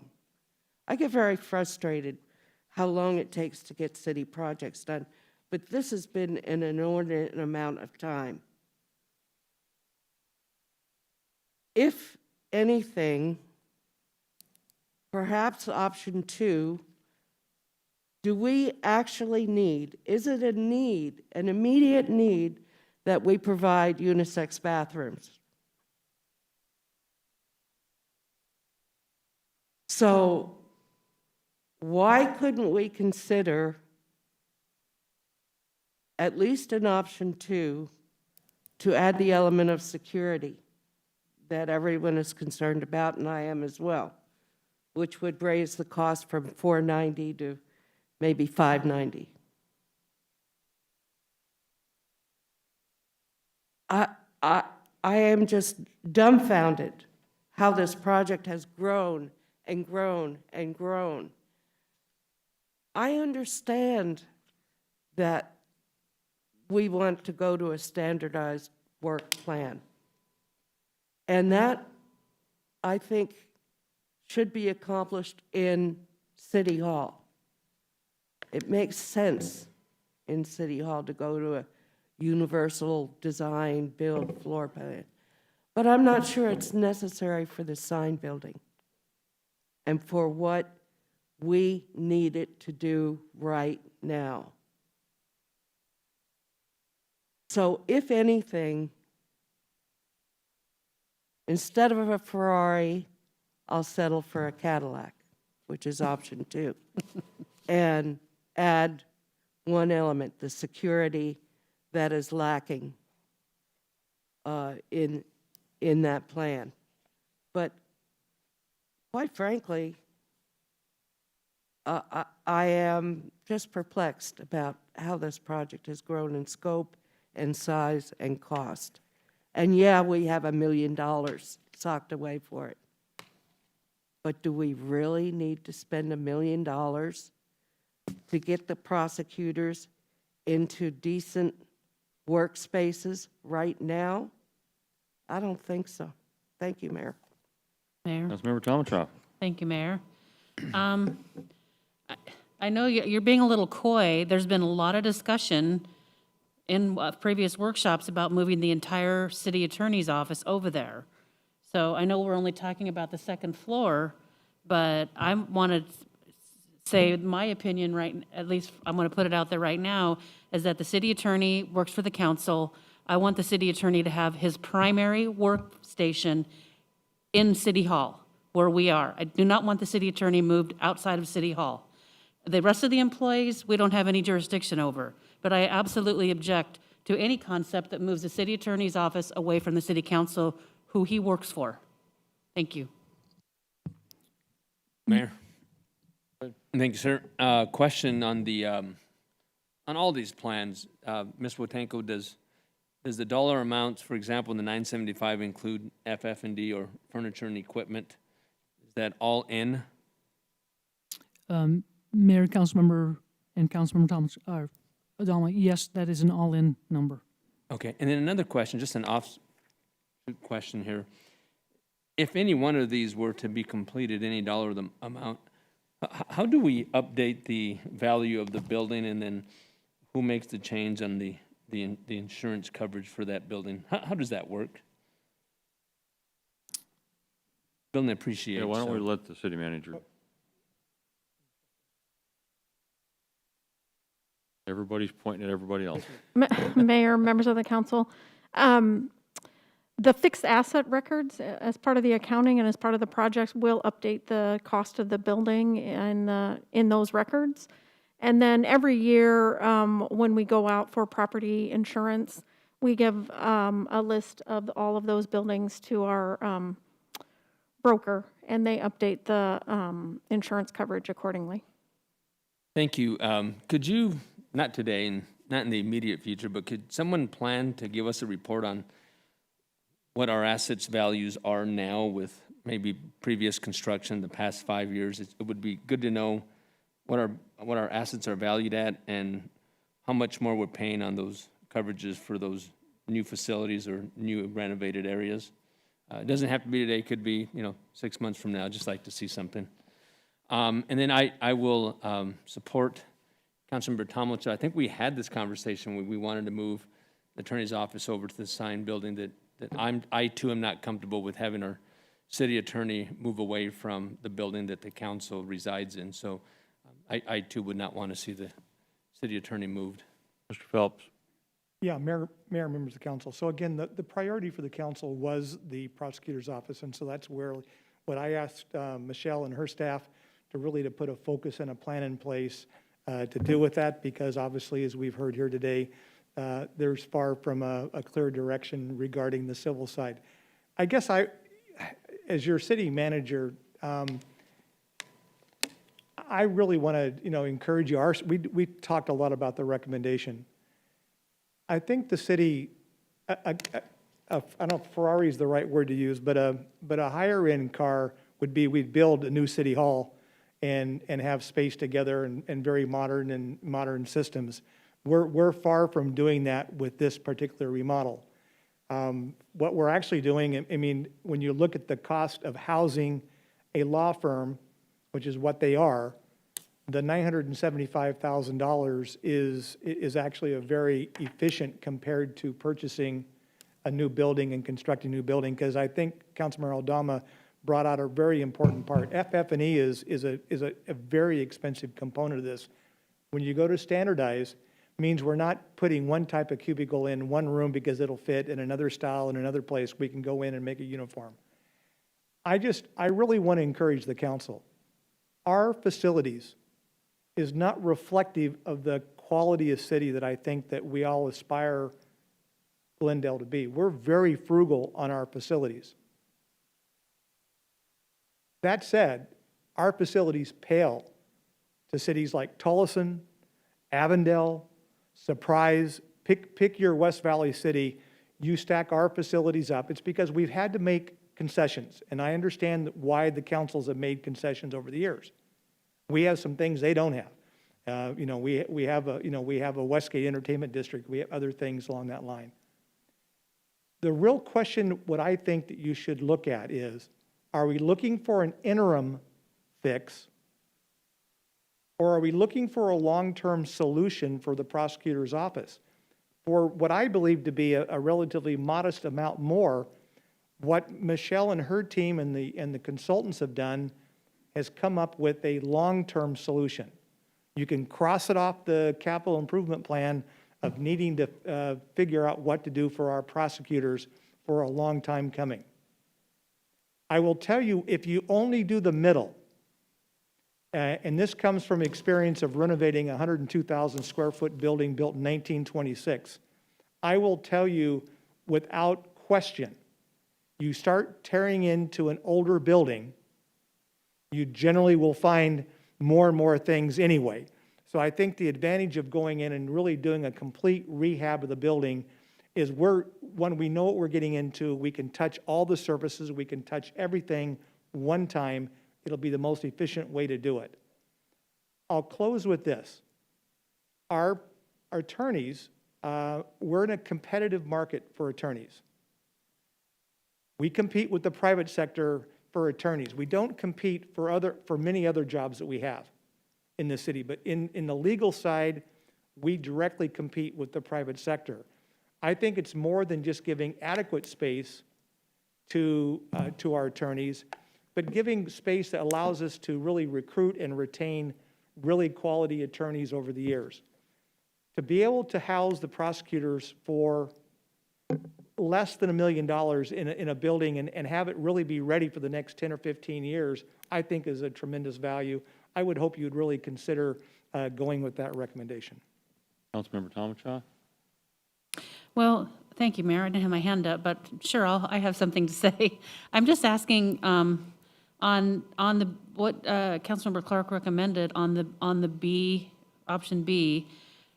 You had said previous, some of that open space could easily be converted to office space, and I think the FF&E is the same no matter what we do, isn't it? I mean, the furniture, fixtures, and equipment are going to be all replaced with new flooring, new everything. But those two center islands of open workspace, one of those could be converted easily into 3 offices at some point if the space was needed, couldn't it? You said it would be simple on option C to convert those open workspaces into office, because you're only gaining 1 office by going to option C. So the main difference, I think, the cost is extra restrooms. And I mean, the security, which we agreed needs to be, whether we go with option C or option B. But if it's simple to convert the open space to office space in C, why wouldn't it be simple to do that in option B, I guess is what I want to know. Mayor, Councilmember Tomelshoff, if you look at that space, and I think you're talking about the kind of the largest red circle there towards the top left side of that slide, and in that you've got you could remove the file storage and possibly create it. What we haven't done on this one is we haven't pulled the offices to the interior, and we haven't created the natural lighting that we wanted to do. We could do it. It's an option. It's not, when we walked everybody through the building, was not their preferred recommended option. And if I can just go back to this one for a second, to go back to what Mr. Phelps was saying, I think this speaks volumes to it. You know, we're not making the Ferrari here. If you look at our minimal remodel, that's about $50 per square foot. If you look at our moderate, that's $70 per square foot. So what we're asking you for is $140 per square foot. That's the maximum remodel. If you look at Heroes Park Library, the cost of new construction, that's probably the best example we have, that's $600 a square foot. So what we're trying to do with about $1 million is put the prosecutor into workspace that's going to serve them today, tomorrow, and into the future. And as Mr. Phelps said, you know, we compete for these people.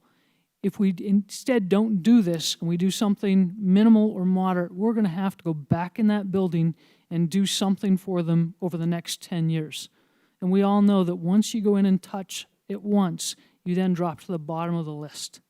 So what this $1 million does for us is it frees up that $3 million placeholder we have in the CIP titled City Prosecutor, where we were going to initially build them a building for that $3 million. So instead, we're solving their problem for a fraction of that and freeing up that $3 million in the CIP. So that's, you know, kind of what Mr. Phelps was saying there. The economics of this makes sense. So it's my recommendation, and not just mine, but also the city attorney and your city prosecutor in his office. have both toured the sign building, reviewed these plans, and this is our recommended option, is a maximum remodel. We'd prefer to go in once, do it right, and give them space that works not just today, but into the future. And that really aligns with what Mr. Phelps was just explaining to you. It aligns with our building asset philosophy, where our buildings reflect the character and values of the community. So with that, you know, we are looking for a council consensus, and we'll be happy to answer any more questions that you have. Thank you. And I guess my look at this is I don't like spending money. I think everybody knows that about me. I try to get by as cheap as possible, but sometimes getting by cheap, and my wife's the first to point this out to me all the time, every time I buy something for less money and don't get the quality I want, I'm never happy with it. She says, you never complain about the things you like. You always complain about the things that you wish you would have done better. The security to me is probably the most important to me, and if that bumps that up to 600,000 or plus, I'm thinking to myself, well, for $300 and some thousand difference, we have spent more money than that on all sorts of things that weren't nearly as important as taking care of our employees. I think this particular event here, this is something that I would support the higher amount. At the same time, I think it gives us room to grow, but we still have that upstairs that I see opportunities, a lot of opportunities where we can put people upstairs as we're doing other remodels or changing or moving people around. So I'm going to ask for consensus myself on item C, which is I don't have the numbers, 900 and some $1,000. Do we have a consensus for that? I'm with C. Yes. Okay, I have people not looking at me. Hold on. I want to look at, I need Council, additional or information. Mayor, may Okay, I let's speak? take, go May I ahead. speak? I would urge our council members to accept item C. And the reason, again, it was alluded to earlier that this is a Ferrari. I disagree on that completely. If you want to see a Ferrari, go into some of our very successful downtown Phoenix attorney firms, and they are Ferraris. They have very nice offices. That is not what this is. This is a very functional office. I don't see why we need to delay giving these folks a good working place. I mean, if we wanted to go cheap, we could just go buy a couple more double wides and throw them back in the double wides for another 10 years. That would be going cheap. And that would be sufficient, and that would meet their needs. But I really don't think that we need to delay this any longer. We've been talking about this for a year and a half. We keep coming back and discussing it and pushing it back. And I mean, let's just do it right. Let's spend a little bit of money and do it right. Provide an environment for our employees that they're going to enjoy and are going to be proud of going into. And that the public, if they need to, can come into that office and recognize that we're upgrading. And we've had many discussions here on this council about we don't like the way City Hall looks. We don't like the way our buildings look. And now here we are making a building look great, and now we're having a problem doing that. I just don't understand that. Let's just move forward. Let's make it right. Let's do it right and spend the money and get this over with. Mayor. Thank you, Mayor. Mr. Matenko, can you discuss the security issues that remain in option B that are resolved in option C? Mayor and council members, Councilmember Turner, the security issues that are solved is to create separate and secure space on the south side of the building. Let me go back to a plan so we can see it. On the south side of the building there, that little pop out in the center is the elevator. So that elevator has to remain accessible to both first and future second floor occupants. But then right as you go in, there's stairs that go up to the second floor. The third option secures that space off. And in the second option here, we couldn't do it because of the file storage and access needed to the one room. So we could look at other options as to how we could create that security. The other security measure that's in in the maximum remodel, it's not in the moderate, is to create receptionist space that gives them insight into the waiting room so they can see who's there and announce and call the prosecutor up to meet with them. I'm not sure how we would accomplish that, because to get that done, we would lose an office. So we'd have to create an office elsewhere, and that was the biggest challenge with that floor plan. Mayor, Ms. Watenko, where's the receptionist station here? Mayor, Councilmember Turner, the receptionist station is, if you're looking at the moderate plan, the plan that's up on the screen there, is the green workstation that has a red circle around it near the middle of the building.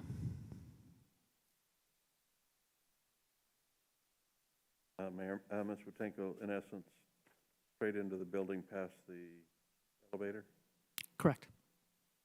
But Mayor and Councilmember Turner, I do want to point out, your public access to the building is on your west side. I was thinking. They come in from the street, correct? Correct.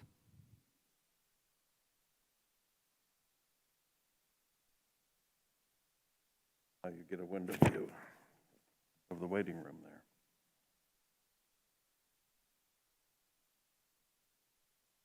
Were you done? For the moment, Mayor, yeah, sure. Mr. Aldama? Thank you, Mayor. So I'm prepared to give my consensus. I was prepared to give it when it was called for it. However, I was confused with B and C. I just have one question. So with the approval of any of these, the question still remains that Councilmember Tomanchov brought up. If we approve any one of these, does that still mean that the city attorney leaves to that building, or is that a whole separate issue? Sounds like it's a whole separate issue. Yeah, I can be supportive of the maximum. I think it's C. And I'll tell you why. I spend a lot of my days and times construction spaces just like this. Every day, it's my job to do that. And it means a lot to me when I see that staff is recommending the maximum construction option, because it's they that have to come back in and tear it all apart and demo it and redo it again a year, 2 years later. And it's them that has to see the dollars get wasted. And so I too want to have it done the correct way, the right way. And anytime I'm faced with these decisions in my personal life as an employee with my employer, I have to make those recommendations that make sense. I am not going to go out there and demo everything just to start over again. If that's the direction, it is what it is. But staff's recommendation, I appreciate it. And so I can give my consensus moving forward. My biggest heartburn was the city manager leaving, but it sounds like two separate things here. So I'm good. All right, well, thank you. Any other comments? Okay, I do remember, we do have a consensus, by the way, for item C, but with that, I do remember a couple of years ago when we talked, one of the discussions is that Mr. Bailey would stay here, but if I remember right, had the option that he could have an office over there if he had to be over there. We did discuss that, but that's not what we're discussing right now. I'm just glad that we're talking $300,000, not $300 million. So it makes me feel a lot better. Okay, so with that, we do have a consensus for item C. Can we move on to item 3, please? Item 3, wastewater services for Luke Air Force Base update. Mayor, members of the council, here to provide our staff report on this item is Craig Johnson, our Director of Water Services.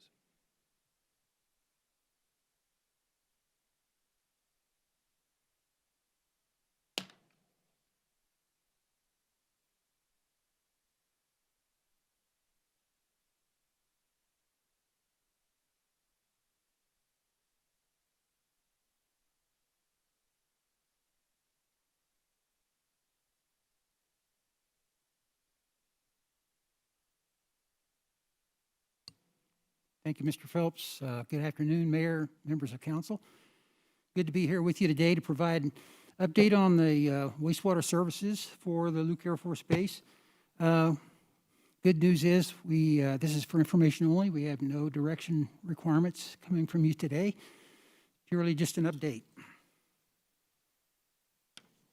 Just a little background on the project itself. As council knows, city of Glendale's been a proud partner of Luke Air Force Base for a number of years. even before it's the annexation that we brought them into the city in 1995, and most recently for all the work that's going on around Luke Air Force Base now with development. Since its inception, Luke Air Force Base has its own wastewater treatment plant, which was built in 1942. It's been operating that whole time, and they've had a number of upgrades and rebuilds and stuff on it over the years. But now they've come to a conclusion that they've got possible reliability issues, and they're concerned about being able to handle any future growth or being able to avoid any violations or problems with their process treatment permits. So what they did was they commissioned an assessment of their plant in 2017, and there were 3 alternatives provided to them. The first alternative was to do a major overhaul of some of the components in the plant. Second was to either do a total reconstruction of the plant, a brand new plant, or to come up with a plan to pass along their wastewater flow to a publicly owned treatment works. And so they, after some consideration, they decided that the most efficient, cost-effective way for them to handle that was to pass along their treatment flow to another public treatment works organization. Well, just so happens since we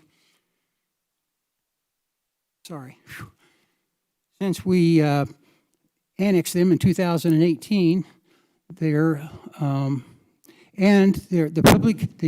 responsibilities for a public works treatment facility being public, that they wanted to have discussions with us. So with support of the City Council, we sat down with Luke Air Force Base and we developed a plan for moving forward. With that plan, then we came to council. Council approved a contract for us in 2019 to do a study on their wastewater flows and come up with what I call a basis of design for a lift station and a force main to take care of their flows and put them into our system. 3 major components of this project are, of course, our IGA. We have to design and construct a force main, and we also have to design and construct a lift station that they will flow into the lift station, and the lift station will pump it into our systems. The second bullet there is important to bring to your attention in that the force main is also a coordinated piece of the project for the Glendale Avenue reconstruction, which has to be done by Luke days of 2022. So working with engineering, they've got that coordinated, and we will have our force main along with a water line that we need to have replaced in Glendale Avenue will all be done by before Luke days of 2022.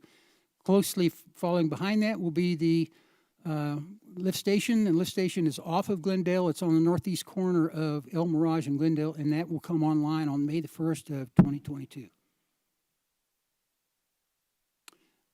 The intergovernmental agreement we worked out with them is going to be a 10-year agreement. It's going to cover the responsibilities for both Luke Air Force Base and the City of Glendale. It's going to cover all the items that we determined in the basis of design during the study. It also has estimated costs for the design and construction and the scheduling of all that work. Also included in that is the operations and maintenance costs, because when the station is finished, it will be our responsibility to operate and maintain it. Also on the capital cost recovery, there's a capital cost recovery plan inside the IGA to where they will pay back all the capital cost study and design costs related to the project within that 10-year period. Just to give you some context of what we're looking at here for the force main, you can see Glendale Avenue in the project in that picture, and you've got 99th Avenue and you've got El Mirage Road. So that's about 3 miles of 10-inch force main, which will be installed, and that will be the new line that goes where we take the flow from Luke Air Force Base. We also got 2 bridge crossings, so it's an interesting project. The next photo you see here is the site for the lift station.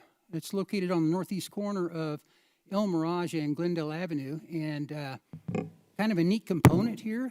we're locating the lift station on the wastewater treatment plant site, which means we did not have to go off, find another site, pay for another site, and also have to design additional infrastructure to take their flows to a new site and then redirect that from a new site. And because the flows from Luke Air Force Base comes right to that site, it will be very easy for us to redirect them right into the lift station.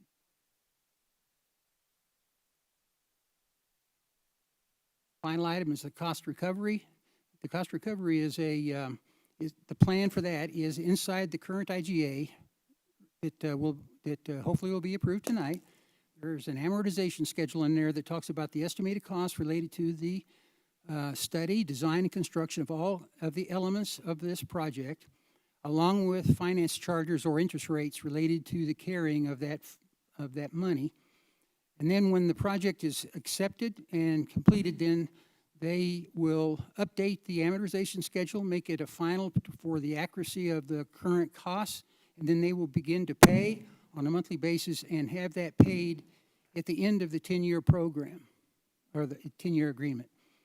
Also inside there is a monthly bill they will receive from us for operation and maintenance of the facility, and we'll be charging them at a rate per 1,000 gallons of $4.15, which is the same as we charge our residential customers here now, because most of the flow coming out of Luke Air Force Base is residential flow. They've got 600 dormitories.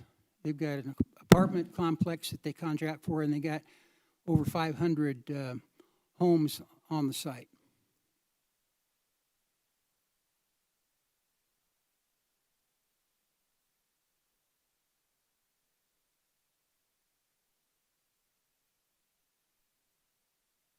Mayor and Council, this evening there's going to be 4 items on the council that relates to Luke Air Force Base.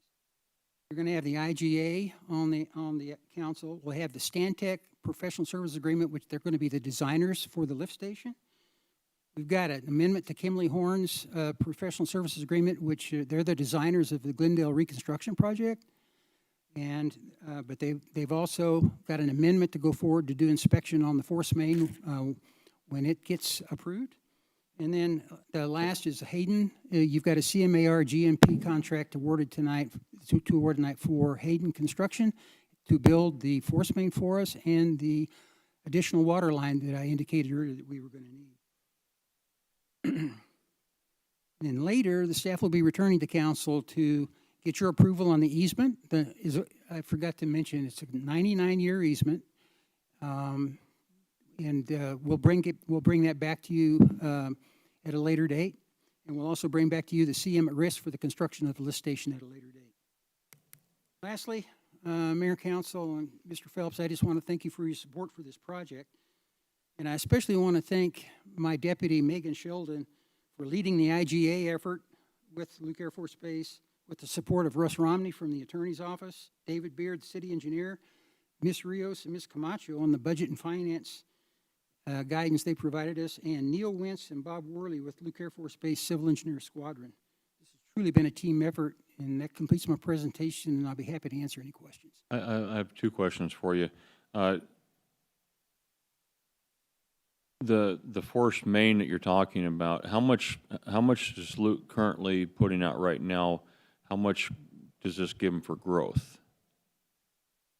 Mayor, council members, right now this will be putting out about 450 gallons per minute, which is, we're estimating right now, they're estimating about half MGD, 1 million gallons a day that they're producing right now. This will take them up to at least 1 million gallons a day of capacity with the new design on the lift station and with the new force main. That doubles their capacity. Oh, that's what I was looking for, doubles it. And then where you're crossing those bridges is with the pump station, will this pipe be underneath the riverbed as far as water credits? We've had discussion, Mayor, we've had discussions with the basin. They've not wanted to pursue water credits for this, but the process we're going to use for tracking the flows coming to us and being treated, we will be able to track the credits going in, because what we're going to do is we'll take an equal amount that they're sending to us, because it's going to go into that Schrog line, the 99th Avenue Interceptor. We'll take a like amount, we'll send it to the west area, and then we'll recharge that water. So if at any time in the future, if there needs to, they wanted to have a discussion about recharge credits, we'll have an accounting of it. Okay. All right. No questions? You do not need a consensus. This No, is sir. just discussion Just an only. update. Okay, no questions. Thank you. Okay, moving on to item 4. Item 4, council item of special interest, presentation regarding violation vantage points and foreclosure options. Mayor, members of council, here to provide staff report is Deputy City Manager Rick St. John.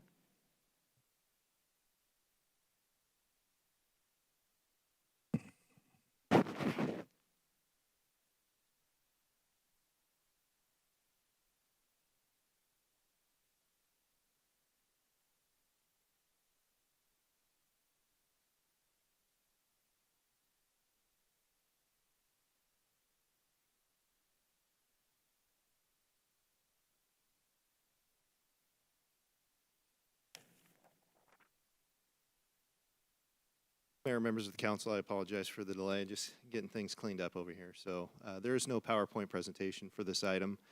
This is a council item of special interest from Vice Mayor Melnar for staff to review where a code violation can be viewed from, and also the process for abatements and foreclosures. So I'm coming before you today to get council consensus for staff to put the work in to figure out those two items and to come back after summer break for some conversation with council about how to proceed. Is there consensus from council to proceed with staff work on those items? Mayor? Mr. Milner. Yes, I mean, I'd just like to comment on these. Both of these items were items studied by the Code Compliance Committee.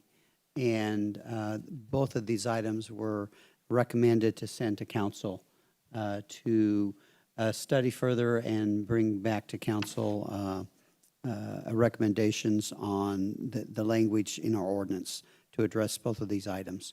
And so today what we're really asking council to do is to simply have consensus to move these items forward so that staff can start putting together the necessary language to address these and then bring them back to another workshop so that we can address the issue at length, not intended to address it today, but rather just give us consensus to bring back the information that we need in order to do that. Thank you. Mayor? Go ahead. Yeah, just initially, I'll make a comment, then I'll move to what, give my consensus. Initially, I'm not comfortable with increasing the vantage point to allowing our staff to go into backyards or siding outside of the sidewalk. But anyway, I think it's a great idea to send it to the committee for further study. I could be convinced. So I think that's what the committee is for, is to study these items. A decision's not going to be made, maybe a recommendation that comes back to us. So I'm okay going forward, studying them and bringing back some recommendations and reasons why or why not. So I'm okay with that. Mayor? If I may, yeah, well, what we are trying to do here is put in some staff time, attorney time, for them to come and give us exactly what Councilmember Aldama was suggesting, is to give us the pros and cons of moving forward, the legalities of doing so, and that's really what we're asking for today. Thank you. Although I don't object to moving forward on both items, I wonder if the practicality of moving staff forward on pigeons, feral cats, and roof rats. I think that is an issue as much as, Hold on a second. The slide says one thing, we're doing the other. I thought we were doing both. Mayor, members of the council, I apologize. I pulled up the PowerPoint for the next presentation. Right now, we're talking about number 4. vantage points and foreclosures in the abatement process. Did you not ask for consensus on both items, or are we just on pigeons? And We're just Mayor, doing number 4 Councilmember right Clark, now. I'm only on vantage points and foreclosures. We're not on pigeons yet. Okay, thank you. I do support additional vantage points. That's been one of the problems all along in trying to enforce code. So I support moving forward with staff doing further research on city code revisions. Thank you, Mayor. if I'm on the right page here, this is just a scoping question regarding the council item of special interest. And do we want to then have staff go forward and actually do the work that it would take to come back and give us recommendations, not for pigeons, but for vantage points? Is that correct? Mayor, Councilmember Clark, that is, I'm sorry, Councilmember Turner, that is correct. Oh, no apology necessary. I'm sure it's a compliment. Okay, so I will just, two comments. One is that typically in the scoping reports, we have a concept of how many hours are expected to be involved and what the cost of that would be. We don't seem to have that, but I'm not going to let that be a sticking point because I think this is a crucially important topic that we need to dig into. If our code's going to be effective in allowing our residents to get relief from nuisances in their neighborhood, we have to address this problem. And I'm in favor of allowing staff to go forward with doing the research necessary to come back and give us some recommendations, options and recommendations. Thank you. Said you had 2 items. Sorry? Said you had 2 items. Yeah, one was I'm ready Okay. to move forward. The other was I don't understand All right. why we don't have. Any other comments? Okay, is there a consensus for them to go ahead and, okay, go ahead. All right, now we're moving on to rats. Item 5, council item of special interest on the city codes that prohibit the feeding of pigeons, feral cats, and roof rats. Mayor, Council, this is a council item of special interest from Councilmember Tomelchoff, brought up a little while back. Mr. Burke from Parks and Rec came forward with the scoping approval by council, and this is the final report. So we're seeking council consensus today on adopting an ordinance prohibiting the feeding of pigeons, the feeding of feral cats, and the maintenance, I suppose, of roof rats, although we're not recommending that we do anything with roof rats or necessarily with feral cats. We're going to focus primarily on pigeons today. But we are looking for council consensus on adopting an ordinance and how the ordinance should read. There are 3 valley cities that have ordinances. They apply to both public and private property. On private property, in order to cite someone for violating the ordinance, you have to have 3 independent witnesses that can corroborate the feeding of pigeons independently. On public property, as is true of any Class 1 misdemeanor, and a violation of this ordinance would be a Class 1 misdemeanor, the violation has to be viewed by either a code inspector or a police officer, someone capable of writing the citation. Now, Mr. Bowling and I have discussed people taking video of others feeding pigeons on public property, and that's something we would have to tackle under the ordinance with our prosecutor moving into the future, should that happen. It also includes exemptions for hummingbird feeders and birdhouses, things that aren't typically made for feeding pigeons. Our proposed language would be that it's unlawful for any person to feed pigeons within the city of Glendale, and an action for violation of this section on private property, again, would need 3 witnesses, separate households, independent knowledge of the violation, and the language in the ordinance would include definitions of a Class 1 misdemeanor and the appropriate sanctions that fall under a Class 1 misdemeanor, and then, of course, it would include the exemptions for hummingbird feeders and other things that just don't apply. With that, I'll pause and ask council if there are any questions regarding the ordinance on pigeon feeding. Vice Mayor, Vice Mayor? Oh, I'm sorry. you're in charge. Councilmember Tomelchoff. Thank you, Vice Mayor Mallor. There are a few cities that do have some kind of code regulation or something on pigeons, isn't there? Yes, there are 3 valley cities that have ordinances related to the feeding of pigeons on public and private property. Okay. Thank you, Mr. St. John. The reason that I brought this forward, I had several residents, and it's happened in a couple of different areas, but in particular one area, it was a home that backed up to Thunderbird Conservation Park, and there was somebody living in the house that was throwing 40 or 50-pound bags of bird seed out. And to really just, it was intentionally to harass the neighbors, because the neighbors kept asking and asking. And you can imagine how many pigeons that attracts. It was quite substantial number of pigeons. And pigeons cause roof damage and they do damage to your home. A lot of pigeons that's why people, spend the money on spikes and things like that. So, I mean, I think this isn't gonna hurt anybody to not allow people to feed pigeons. I know, Mayor, you had tackled something about bird feeding or pigeon feedings, I think, when you were down at the legislature. But pigeons really can cause a lot of damage to your property. If there's, hundreds of birds on your roof, they can cause your roof to leak and other things. So, I don't see what harm it would do to move forward with this, actually, for anybody. Most people are not gonna be feeding pigeons. You might think about putting an exemption in there and for somebody who has in my old neighborhood, there was a guy who had the pigeons that would fly around and come back. I don't know what those are called. But as long as they're in an enclosure, and you're keeping them in an enclosure, it should probably be okay. But otherwise, I don't think it's gonna hurt anybody. Mayor?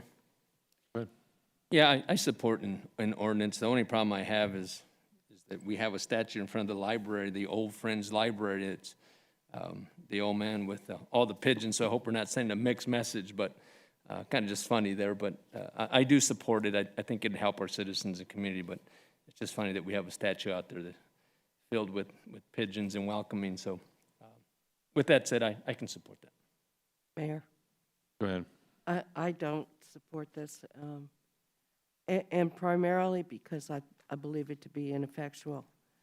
It's mirrored after the barking dog ordinance, where you have to find 3 independent neighbors to verify that this is going on. And that is very difficult to do and has virtually eliminated anyone from filing complaints about barking dogs, because it's just too difficult for the complainant to amass the appropriate amount of evidence to substantiate the complaint. I, like everyone else, do not love pigeons. We're always getting rid of them at our front entryway. They seem to like it for some reason. So I think they are a nuisance, as are feral cats and roof rats. But in terms of enforcement, I don't think it's what is proposed will be effectual in terms of enforcement. And so for that reason, I will not support this. Thank you, Mayor. I'm no fan of pigeons, trust me on that one, but I've got a few questions here. So we heard an example of how somebody was just throwing out bird food recklessly and to irritate, and I don't know whether that could have been considered littering or something other that would have been enforceable. But it seems to me, I'm trying to think if I've ever actually seen pigeon feed in the store, or isn't it just bird feed? So if we're going to say you can't feed pigeons, aren't we in essence saying you can't feed wild birds other than hummingbirds? Because if you're putting out wild bird seed mix and pigeons are eating it, you're feeding pigeons. So I think that that may be a step too far for our community to say that they can't feed birds in their backyard anymore, or wherever else, if they're trying to actually feed, I know we used to get cardinals and other things here in the past, so that seems a little problematic to me. The other is that, in my experience, a lot of what the pigeons are eating happens to be on our next slide, but is food that's put out for feral cats. And so the inadvertent feeding of pigeons, in that manner, I think is something maybe we could go after, but again, it may come up with the feral cat issue. We're going to have trouble with feral cats, but maybe we can regulate how they're fed in a way that it doesn't feed the pigeons. And I would agree that the 3 witnesses issue is a problem, and that may be, I'm not saying necessarily throw that out, but it could be 3 witnesses or a code enforcement officer or a police officer. Because I've had people tell me that even though the code enforcement officer was there for cat or dog issues and could witness, in this case, cats and the stench, because the way our code is, you had to go through the three-person thing, even though the code enforcement officer could witness it with their own nose. So let's have, you know, so that way if the officer goes and doesn't witness it, then the testimony of three neighbors, you know, would be sufficient. But let's not say it has to only be that way. But I'm not sure how this is gonna, pardon the pun, I'm not sure how this is gonna fly. Thank you. Go ahead. Thank you, Mayor. My mic on? All right. I know Councilmember Turner brought up a great example. On the bird seed, I know Sign Hardware, talking about the sign building, Sign Hardware has big bags of bird seeds for sale, grocery stores sell it.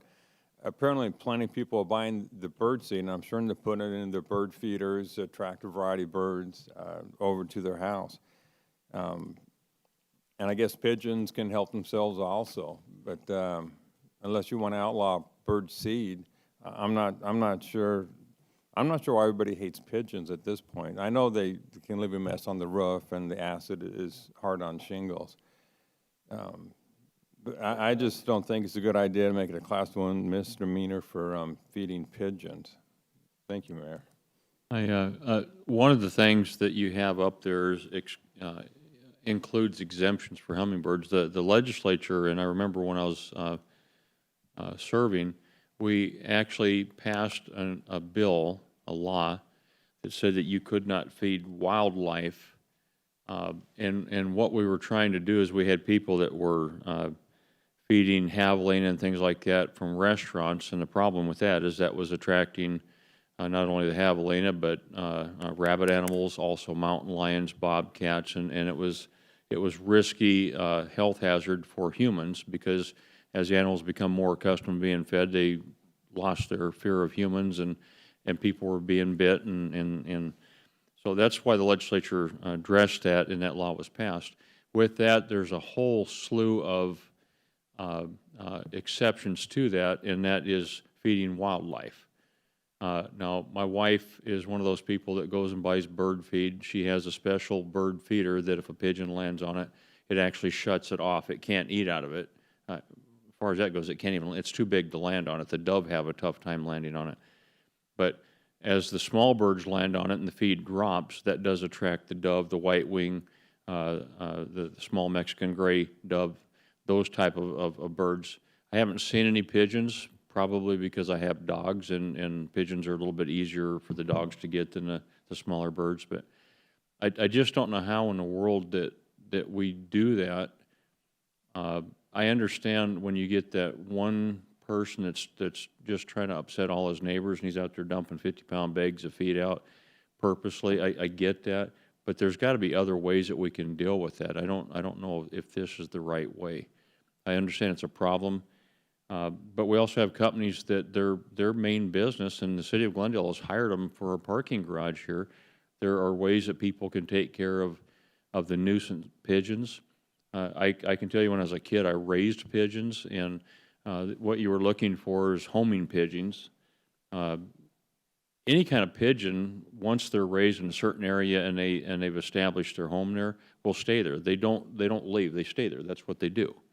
And so if you keep feeding the same ones over, and they lay eggs, and those turn into chicks and squabs, and then on to full-grown pigeons, and then they breed, that's where the problem lies. You know, we need to figure out a way that maybe instead of penalizing people, maybe we can encourage a way to, as we do with Xeriscapes, where we're encouraging people maybe to change out their grass for gravel. Maybe we can figure out a way that maybe we could encourage people to get rid of the pigeons by maybe hiring people. I don't know, and I'm just throwing that out there for an idea. I'm not in favor of turning people into criminals because they feed wild animals, but I do understand it's a problem, and we do need to find a solution. So I don't think that I would be in favor of what you have up there, but I would support trying to find some other avenues of a way to mitigate this problem. Any other discussion? Mr. Melner. Thank you, Mayor. This is one that, having grown up on a farm and around pigeons, I've come to recognize that pigeons do create quite a problem in the cities, as do feral cats, in my opinion, and as do rats. And so as we move forward, I think we just need to, I think part of the difficulty, and the part of the difficulty our attorneys have and the code has in writing this, is to do the things we've been talking about, keep people's rights intact, their right to privacy, their right to live the life they would like to. But yet, when we come across a nuisance, somebody that intentionally, as Councilmember Tomanchov mentioned, have some way that we can deal with that. And I don't know what the answer to, so I'm going to turn it back over to our attorneys and our code department to address what we've said here today and come back with a ordinance that will still fix the problem, but do it in such a fashion that it will not infringe on people's rights. Mayor? There's another issue if we're talking about pigeons. I mean, I am no fan of pigeons. I really do not like them. Dog food. Pigeons will eat dog food. And when I discovered that, I immediately started covering our dog food during the day when our dogs are not necessarily feeding. And I'll bet there are 1 million people that leave dog food out all day long for their dogs, especially if they're working. Pigeons love dog food. So this is a greater problem, and I understand this area of people who are being harassed by this person who is deliberately leaving birdseed to attract pigeons. That's got to be a terrible problem, and they've got to be frustrated. And every time they see him do it, it's like pouring salt on a wound. It's just awful, and I'm sure they want a solution, but I'm not sure the solution that's being offered will work. It might work for them one time since there's a concerted group of people up there, but generally it's not a workable solution. I'm all in favor of finding or exploring other alternatives, but and I'm not smart enough to know the answer, but I don't believe this is the answer to the problem. Thank you, Mayor. Mayor? Go ahead. Yeah, I overlooked the misdemeanor, so that's really harsh. I don't walk back my support for an ordinance, so I can support going back to the table and finding out what we can do. And it's a health concern, so you go to some restaurants and people feed the pigeons and just start to accumulate. So now, maybe I don't have a fetish for pigeon feeding, but some do, but I have to eat next to them. So it is an issue. A misdemeanor for someone that does that is pretty harsh, so I don't walk back my support for some type of ordinance or some way to mitigate it. So if it can come back to us with some more work, then I could be supportive of that. So still a need. Thank you, Mayor. I know we haven't gotten to roof rats or feral cats yet, but I think Councilmember Melner, or I'm sorry, Vice Mayor Melner made a good point that I think this all falls under nuisance. Feeding feral cats, all of this probably falls, and I'm not sure what our ordinance about nuisances are, but maybe somehow it could be captured in that, where it's not specific to, feeding feral cats or feeding pigeons or, not picking your citrus or doing things that, and make that somehow part of our nuisance law, where if it really is a problem and you've got enough evidence and enough people that it's upsetting, then it could be considered a nuisance and it could be addressed that way through city code or something. I'm not sure, but I think that makes a good point. Mayor, perhaps one way to thread this needle is to take it a step at a time and to look initially at an ordinance that prohibits the feeding of pigeons or birds on public property. That would take care of the situation that had occurred that brought this to light in the first place.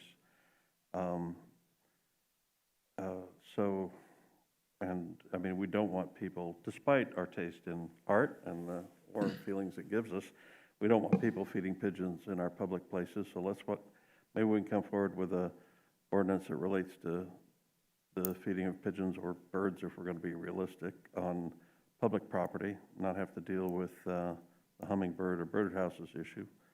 Make it a simple misdemeanor and move forward. You just reminded me of something that happened years ago at the Arizona State Capitol. There was a gentleman that came down virtually every day and would sit out there and he would feed the pigeons. And of course, the pigeons would populate and there'd be more pigeons and he'd feed more. And he got along very, very well with, I believe it was the Speaker of the House at the time, and got it to where they were allowing him to store 50-pound bags of bird feed right there at the House of Representatives. And he would come in and he'd go in there and get buckets and this went on for quite a while, and it was upsetting a lot of people because there's a lot of people with suits and you know, the messes that it was causing. Somebody had decided to switch the food with the type of food that would basically make the eggs where they couldn't be fertilized. And the pigeon population kept getting smaller and smaller and smaller, and the news had found out about it, and it was a big to-do. But what reason I'm going with this story is maybe possibly we might do like they do with the feral cats, where we capture them, spay, neuter them, turn them back out, because, you know, cats are territorial sometimes. And if they do keep down the pigeon population and the rat population and everything else, maybe we could do something similar, maybe encourage Pratt's or some of the feed stores, if they could get a particular type of food that would possibly, with pigeons, make them sterile in essence, prevent them from having squabs. So it's just an idea. You know, again, I don't want to criminalize anything, but it is something that needs to be addressed. There's no doubt about that. Maybe that's another option you could look at to see if there is an option there. I do like the idea of the public places by not allowing that. But again, making it into a misdemeanor, certainly as we're doing with the COVID-19 or frequently with traffic stops, education, I think, should be a big, big part of this first. So Mayor, members of the council, if I can clarify a few things, we'll come back to council with proposed language prohibiting the feeding of pigeons on public property as a civil offense. Is there consensus to move forward with that? Mayor, ahead. there probably is, but I think it goes beyond that. And maybe talking to some wildlife experts about the employment of techniques that might discourage pigeons. And I guess cats and rats too, but I'd certainly like to see staff come back with further research on the issue. Mayor, members of the council, I'm confused. Are we trying to keep people from feeding pigeons, or are we trying to reduce the pigeon population? We can do staff work on both. I'm just trying to figure out what the original council item of special interest was about, the feeding of pigeons. And so I want to be clear that if we come back with an ordinance that it addresses that council item of special interest, unless we want to broaden the scope now. I think everybody's got different opinions on this. It sounded to me like what most people might support immediately would be the feeding of nuisance pigeons on public property. I didn't see anybody opposing that. As a civil offense, correct? So, again, I would, with a strong leaning towards education first. Okay. Everybody agree with that? Or, okay, I shouldn't say that. Is there a consensus of that? Well, so that's tough for public safety. So is it first for the 90 days, first for the 100 days, and then Very we go hard to in? hear you. So you said enforceable by just education is first, you said. So is that complete education for enforcement or for the first 90 days? You can bring that back to us and. Okay, I'm just asking because it's either or. Is it education period, or is it for a certain amount of time? My thought is, I don't think you're gonna be running into people every day doing this, so I I would hope we'd have a 6-month period of education before you would go to a civil type fine, I would think. Mayor, members of the council, when we institute new ordinances that have a penalty or a fine associated, we often have an education period, and I think we could incorporate that into this new ordinance. Mayor? Go ahead. Mr. St. John, wouldn't it be typical too that if an officer or somebody witnessed an infraction, they'd give the individual an opportunity to comply, and then if they didn't, they would issue the citation or whatever? Mayor, members, Councilmember Turner, that's correct. That's very typical. Thank you. So I can support what he's talking about. Okay, I'll move on to feral cats. The town of Gilbert is the only city in the valley that has an ordinance prohibiting the feeding of feral cats. Nationally, there's very few ordinances. They're nationally shown to be pretty ineffective, and the ordinances tend to discourage trap, neuter, and return programs. TNR programs in the state of Florida were researched over the last 11 years, and in the first 4 years, they reduced the feral cat population by about 66% in the cities that it was studied, which is an impressive number. With that, staff does not recommend instituting an ordinance prohibiting the feeding of feral cats. We believe that the TNR programs are the right way to go, and that educating our community on TNR programs and trying to implement more robust TNR programs would serve our city better. Mayor? Go ahead. So do you believe that when you address the feral cat with the TNR, would you recommend additional city funds to expand that program and provide? I know the county does a lot of this. So you say the TNRs are effective. How can the city help? Or what would we be doing, or would we do nothing in addition to what the county does? Mayor, Vice Mayor, I believe the county is managing that well in our city. I believe that there are several people within our city that have and are feeding feral cat populations that trap, neuter, and return. At least that's what we're being told. And we're not seeing a huge problem with feral cats outside of what we're currently doing. So we are not recommending the investing of any city funds, Okay. just increasing our messaging about it. Okay. I guess one thing that I would like us to possibly address is it's not the trapping and releasing of cats and having a few cats in the neighborhood that are feral cats and people take care of them and feed them or whatever. The problem is when you have an instance of hoarding, and when I say hoarding, people, certain individuals may start feeding a few cats, and they start feeding more cats, and they let them come into the house, and then it turns into quite a fiasco, and then we have to go through a pretty intense process to try to, but you can't cross the line of getting into the house unless there's an obvious evidence of danger or human health.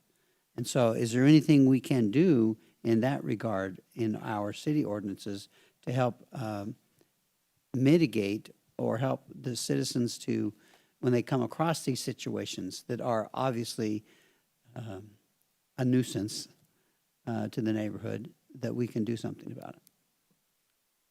Mayor, Vice Mayor, hoarding is an issue that we have just started talking about. I believe we can probably address the owning of animals, large numbers of animals, same animals, within that hoarding conversation.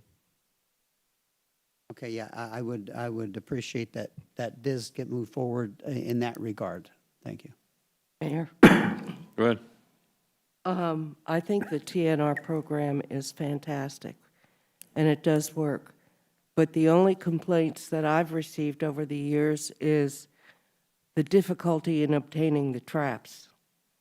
And so I would like to look at the city working collectively with the county in some fashion to perhaps provide more traps or to make it easier for a citizen to get the traps. I would like us to have further conversations with the county. And if they're short on traps, why can't we, one time only, provide them with additional traps to really make the program more effective? Program's a good program. They just need a little help in making sure they've got enough material to be used effectively by citizens. Thank you, Mayor. Mr. Hugh? Yeah, thank you, Mayor. I agree with the TNR. At most of my council meetings I've had, when we invite everybody out to Manistee Ranch, we've had a table set up with a nonprofit, and that's what they do is the TNR, and they have brochures, and they help you how to do it, and they provide you the traps, and you can bring the animals in and then return them. So, yeah, there's some nonprofits that are helping also. Thank you, Mayor. There's nothing that would prohibit any council member from their funds available to buy a couple and loan them to your constituents. But with good, strong direction where they can take those to and who would spay or neuter to make it effective. Again, Joyce and I both live in acreage properties, and with that, we end up with a lot of cats in the area, certainly not by choice, but they do effectively keep the gophers down, and we don't have a rat or mouse problem, knock on wood so far, but they also eat scorpions and things like that. So I think it's a good program. I talked with Midwestern University when they were starting up their veterinary a few years ago, and they seemed to show a lot of interest in possibly working with some of these organizations to do that spay and neutering. So there's a possible opportunity where not only we can solve that problem, but we can also give some of these young veterinarian folks an opportunity to learn how to do that. So a lot of opportunities here. So what do you need from us right now? You want to talk about rats next? Yes, sir. Mr. Mayor, I'll talk about rats next, but Mayor, I'd like to I speak- understand speak to there's, cats. I'm sorry, go ahead. I wasn't quite finished with the feral cats issue. All right, go ahead. I did want to say that I know that feral cats are an issue in the city, and I know for a fact that they are in my district. I'm working with a couple neighbors and neighborhoods now to work on it. It's a common complaint. I have been, with district funds, been able to, been willing to provide some financial assistance because there's a cost to every cat that you get fixed. It's not just the traps. So for Barrel District residents, if you're having an issue, contact my office. I've got some resources available and connections, and I will do what I can. But I do think that I'll be surprised if there's a district in the city or even a neighborhood of more than a quarter-mile square that doesn't have a feral cat issue in our town, and it's been an issue for over 30 years across the valley. So if we're ready to tackle this in a humane manner, then I'm all for it. But it's a complicated issue, and but I'm happy to see us moving forward if that's what we're going to do, and if we want to lay in a inventory of traps, and for the city that could be checked out, like we have the tool loaning program that we have. But I'm all for that as well. Thank you. Mayor? Mayor? Good. Yeah, I just want to be clear. So what's the consensus to allow TNR but not allow rogue feeding? Where are we, Mr. St. John? We hadn't asked for it yet. Okay, that's what I thought. I might hear somebody moving, but Mayor, Councilmember Aldama, that's what I was What going are to you leaning ask to? before moving on to roof rats, if there was consensus to eliminate feral cats as part of the ordinance prohibiting, that we're discussing on prohibiting the feeding of pigeons on public as a civil offense. Originally, we're told to bring in roof rats and feral cats into the conversation. Staff recommendation would be to not include feral cats, to push towards a TNR program, a more robust TNR program. The police department no longer contracts with the county for animal control. We have all animal rescue and transport now.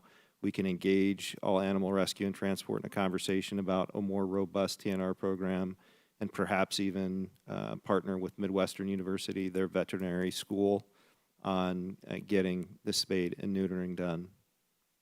Mayor? But those are all things that we can explore in the Okay. future. And again, I think that the TNR program helps with the next thing that we're going to talk about. So I would support what you just got done saying a second ago. Go ahead.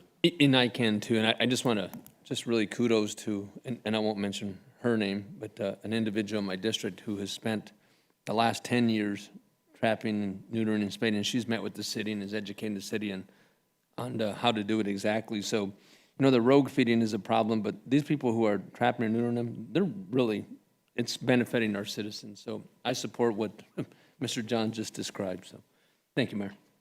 Do we have a consensus? Okay, yes, you do. All right, so the last topic are roof rats. There are no valley cities that have roof rat ordinances. Nobody wants roof rats. They're mitigated primarily through the county. The county has an expert that they use that'll go out and educate the public when there's need to do that. So we're not recommending that roof rats be included in the ordinance either. And with that, again, we are seeking council consensus. I believe I have that already, so long as everyone agrees that roof rats should not be included. And that will conclude the presentation. I'm happy to answer any further questions But you may before have. you go there, who brought the roof rat issue forward? Mayor, if I understood correctly, as part of the scoping conversation with Mr. Burke, feral cats and roof rats were discussed and asked to be part of the presentation. Okay, so it wasn't a council item of special interest. Mayor, no, it was not a specific Okay, council. I just want to be clear that whoever the council member was had an opportunity to This was my. talk about that. Okay, so are we good with what we discussed? Okay, very good, thank you. All right, moving on. My glasses keep fogging City code revisions, item number 6. Item 6, presentation regarding recommended city code revisions.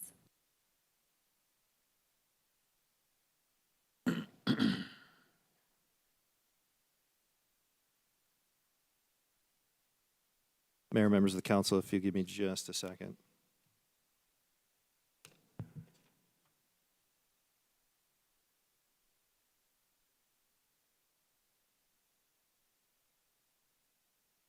Mayor, members of the council, in this presentation, we're looking for council consensus on a couple of minor not minor changes, but code changes that were discussed back in 2017 that were never brought to fruition. We need to bring these code changes to fruition, given council consensus to do so, and that's what we're looking for today. The two codes that we're looking at are related to securing vacant buildings and palm tree fronds. These are the code compliance responsibilities, the different chapters that code compliance is responsible for. There are quite a few of them, as you can see, that involve a lot of different subcomponents or subparts. Most common violations over the given years, so this isn't any one particular year, this is pretty typical of any given year.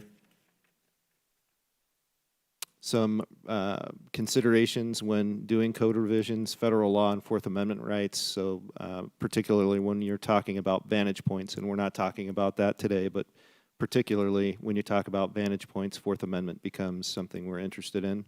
State law and case law comes into play, so past cases and palm fronds is one of those issues where we have to look at case law, where prosecutors have told us that the way the current ordinance is written, it's not enforceable. And so we need to change it so that it is enforceable.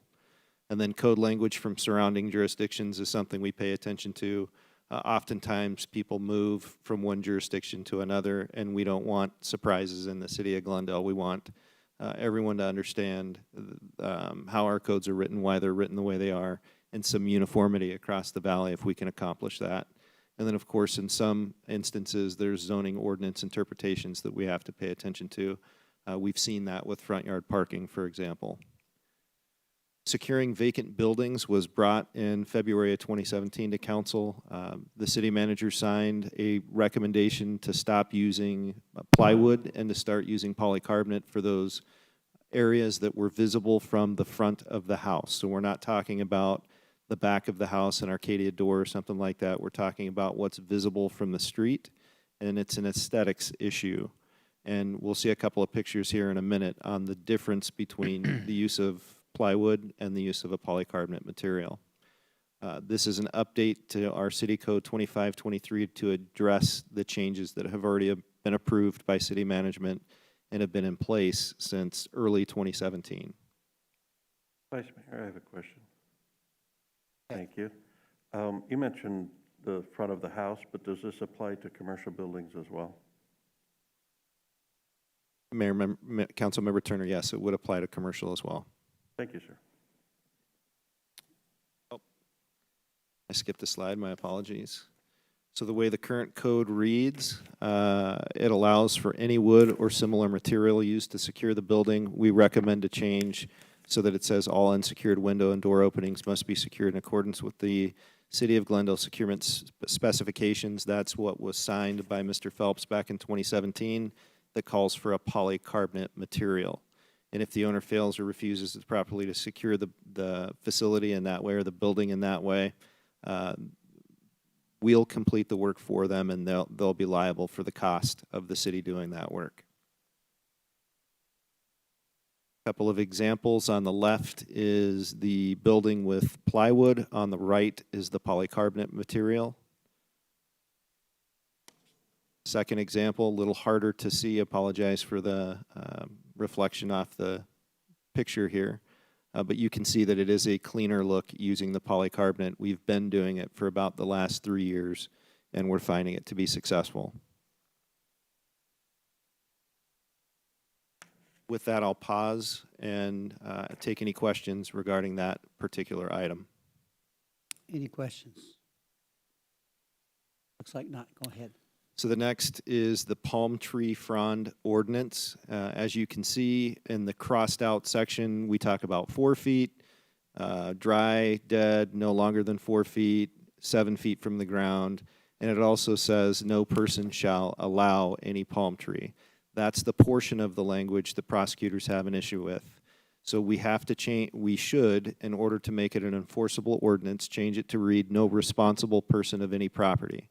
So that would be a tenant or a landlord or a business owner that would be responsible for that property and could be in allowing violations of this ordinance would be their responsibility under the ordinance. And then we've amended the distance from the ground to 10 feet so that it's in compliance with our building safety codes as it relates to fire hazards and setback needs, things of that nature. 10 feet just makes more sense. With that, I'll pause and seek council consensus on that ordinance change. Are there any questions regarding palm front? Vice Mayor? Yeah, go ahead, Councilmember Turner. This intrigues me. It doesn't actually get to the problem that I think that I've experienced from residents in my district, and it appears that what we're looking at here more is a safety issue of perhaps fire and things like that. But the problem that arises in my district is on tall trees where the fronds are down, and also the seed fronds, the ones that, where the dates would grow and that sort of thing, and those coming down into neighbors' yards and swimming pools and things like that. And it just seems to me that in a typical residential neighborhood, that an annual trimming of those trees, they're not leaves, they're not limbs, they're fronds. The definition's a little different, but it's like having dead limbs on a tree, and they need to be taken off.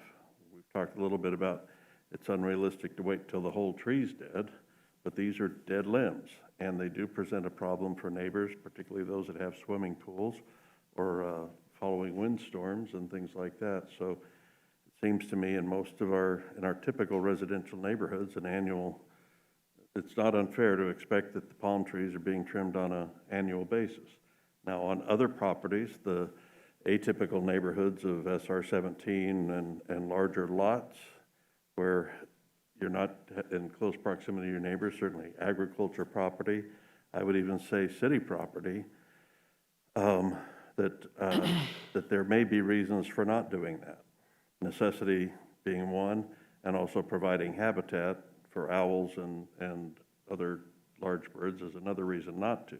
But I don't necessarily think we want to encourage that in our regular residential neighborhoods. So I think we need to do more than what's here, and we actually need to address the dead fronds as if they are dead limbs and require that they be removed at least annually. Vice Mayor? Councilmember Clark.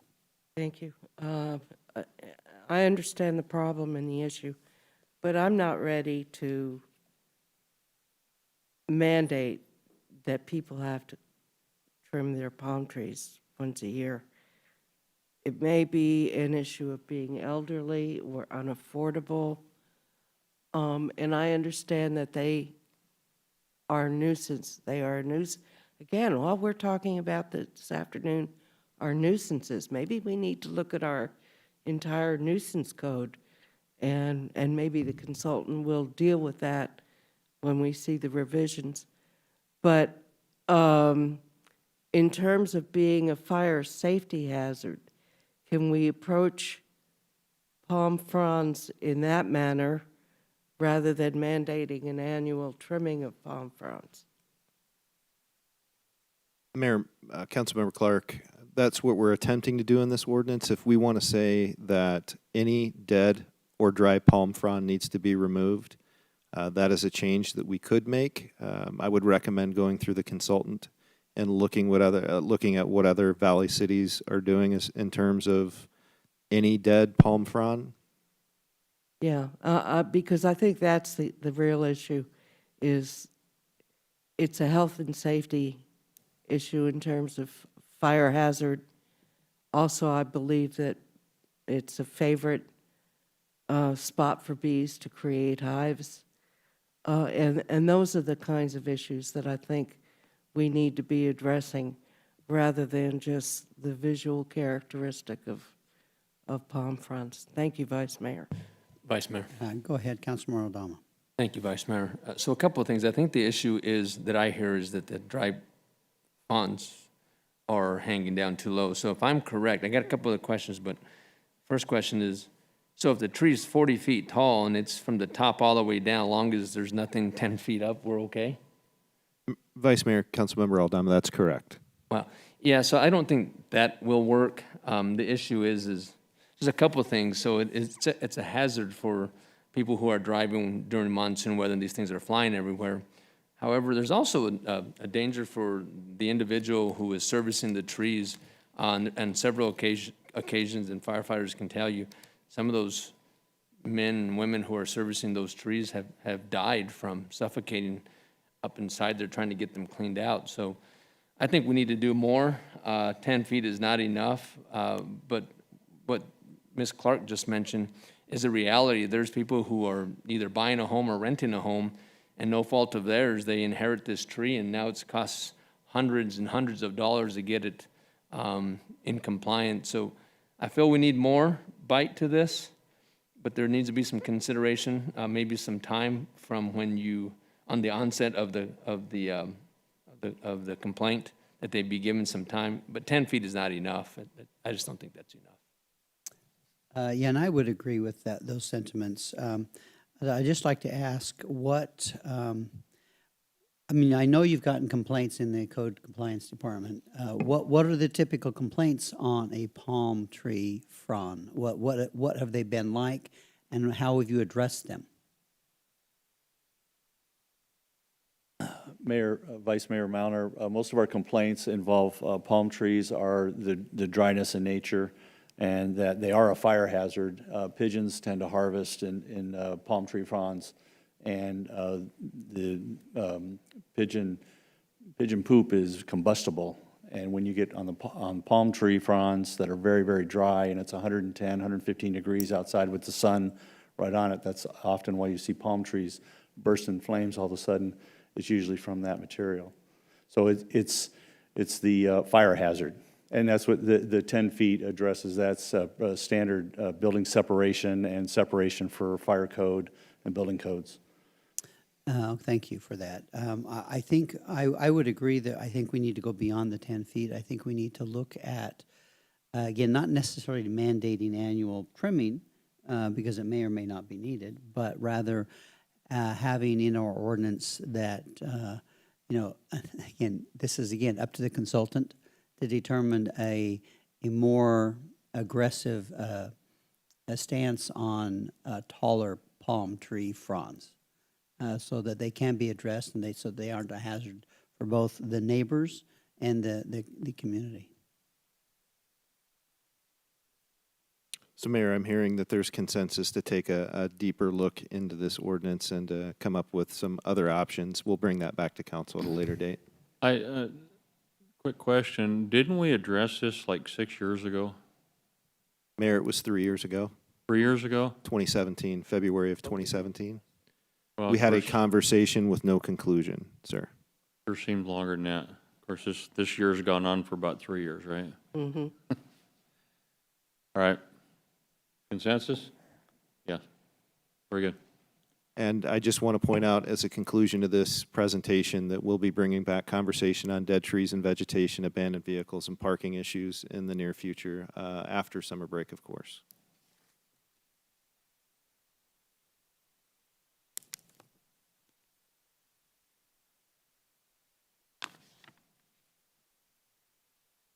Okay. So you want to move on to item number 7? Item 7, council item of special interest, firework regulations.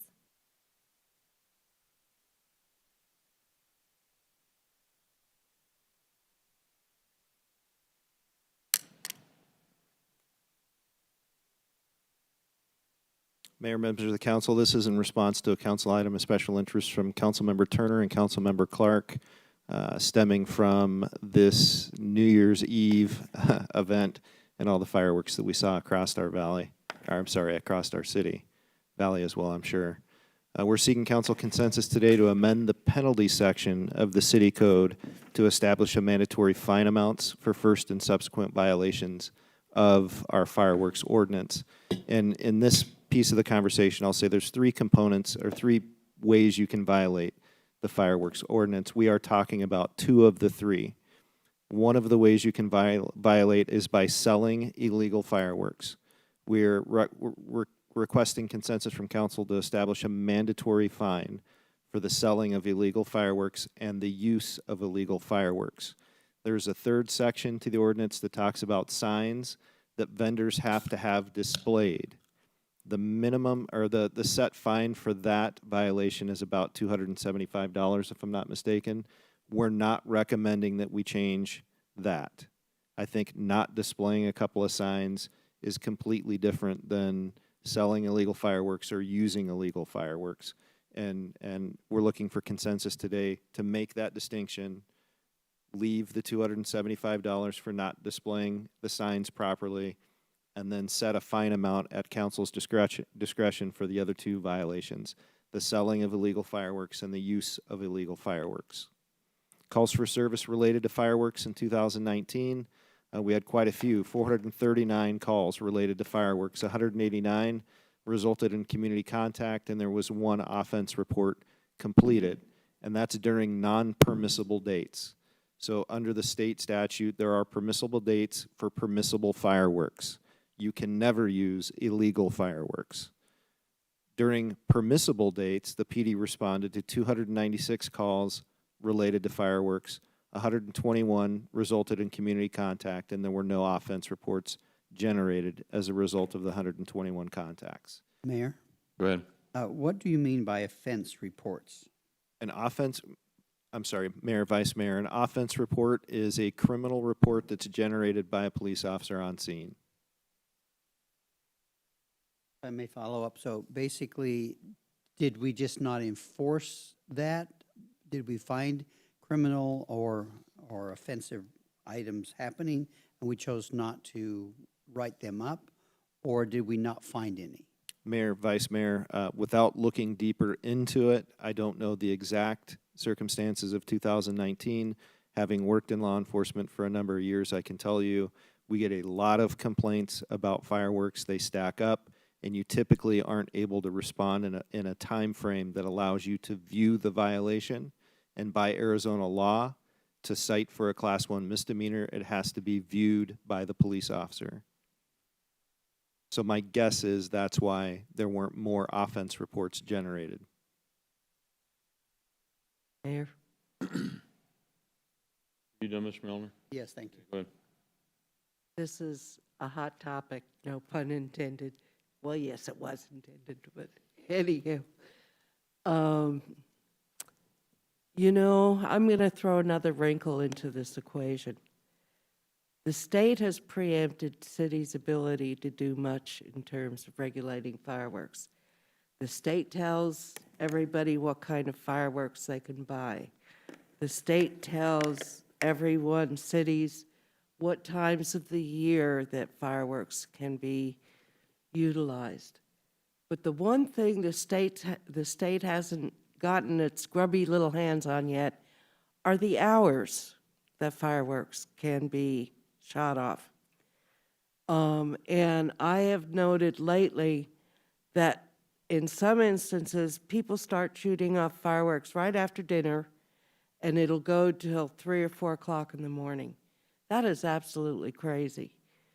I would like, and I'm hoping there's council consensus, to pursue an ordinance or even an amendment to this one that sets the hours that fireworks can be utilized during those periods that have been sanctioned as okay by the state.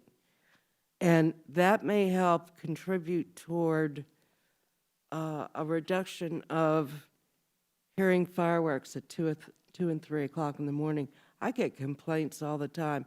I had complaints last week about people shooting off fireworks. So even though it's only supposed to be done during certain times of the year, people are quite willing to ignore that. And when I ask the complainant if they've called the police, it's usually no. But I would like to be, perhaps we can be a city that leads and says, okay, fireworks are allowed during the 4th of July from this date to this date, but only during the hours of, say, 9 to midnight or whatever. I'm just throwing a hypothetical out there. But I would certainly like us to look at curbing the hours that fireworks can be utilized. Thank you, Mayor. Mayor? Good. So it's my understanding, correct me if I'm wrong, that if it flies in the air or if it goes bang, it's an illegal firework no matter what day of the week or what time of the day. Is that right? Mayor, Councilmember Turner, yes, I believe the way you've stated it would be correct. If it flies in the air, if it launches, it's illegal. And if it's a loud bang, I would say it would be illegal. And that's what I know I'm getting complaints about. So when the legislature, quote, legalized fireworks, they didn't legalize all fireworks, not by a long shot. But that's the way the public has heard it, and that seems to be the way they respond, and that's what's creating the problem. So, I think that we need to step up the penalties so that there is some risk. It's kind of that adage of, if it's not likely you'll get caught, you may try it. Or if you're likely to get caught but the penalties aren't very much, you may just go ahead and try it anyway, and there's another element. So there's a likelihood of getting caught is fairly small. We must admit that. It would be just lucky if the officer rolled up on the scene while somebody was doing this. Typically, the complaint happens, the fireworks gone, and so the other way to help make people understand the seriousness of this is to raise the penalties. So I can support the concept of raising the penalties, and we need to continue and step up the education so that people understand that if it flies in the air or go bangs, in this layman's term, then it's an illegal firework no matter what time of the year it is. Okay? The fireworks that are permissible are limited, and they don't do those things that irritate your neighbors.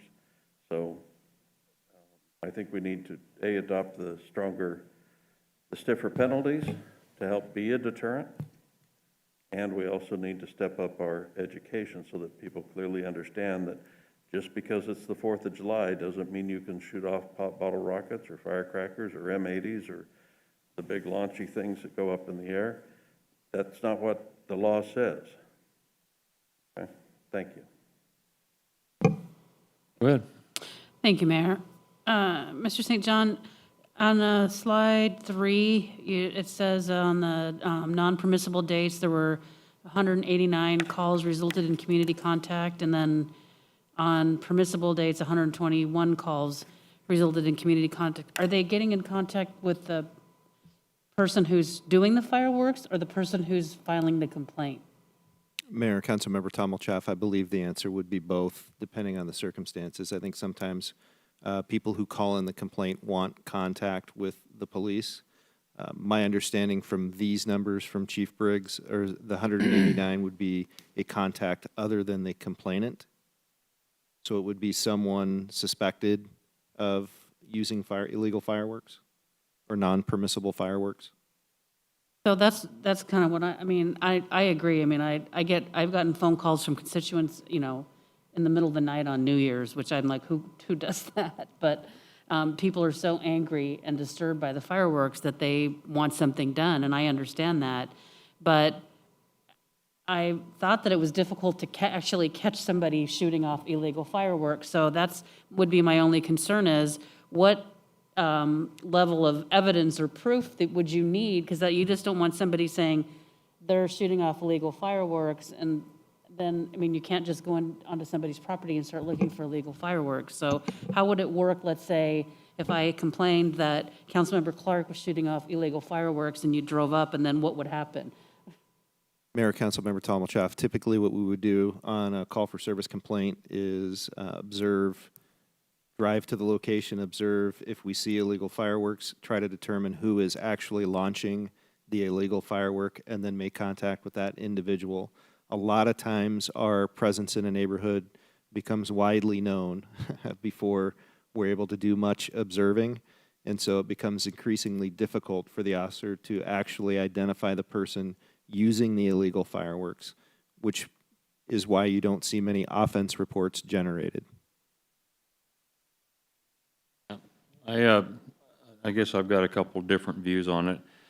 439 complaints and one ticket citation. One out of that's correct. 439.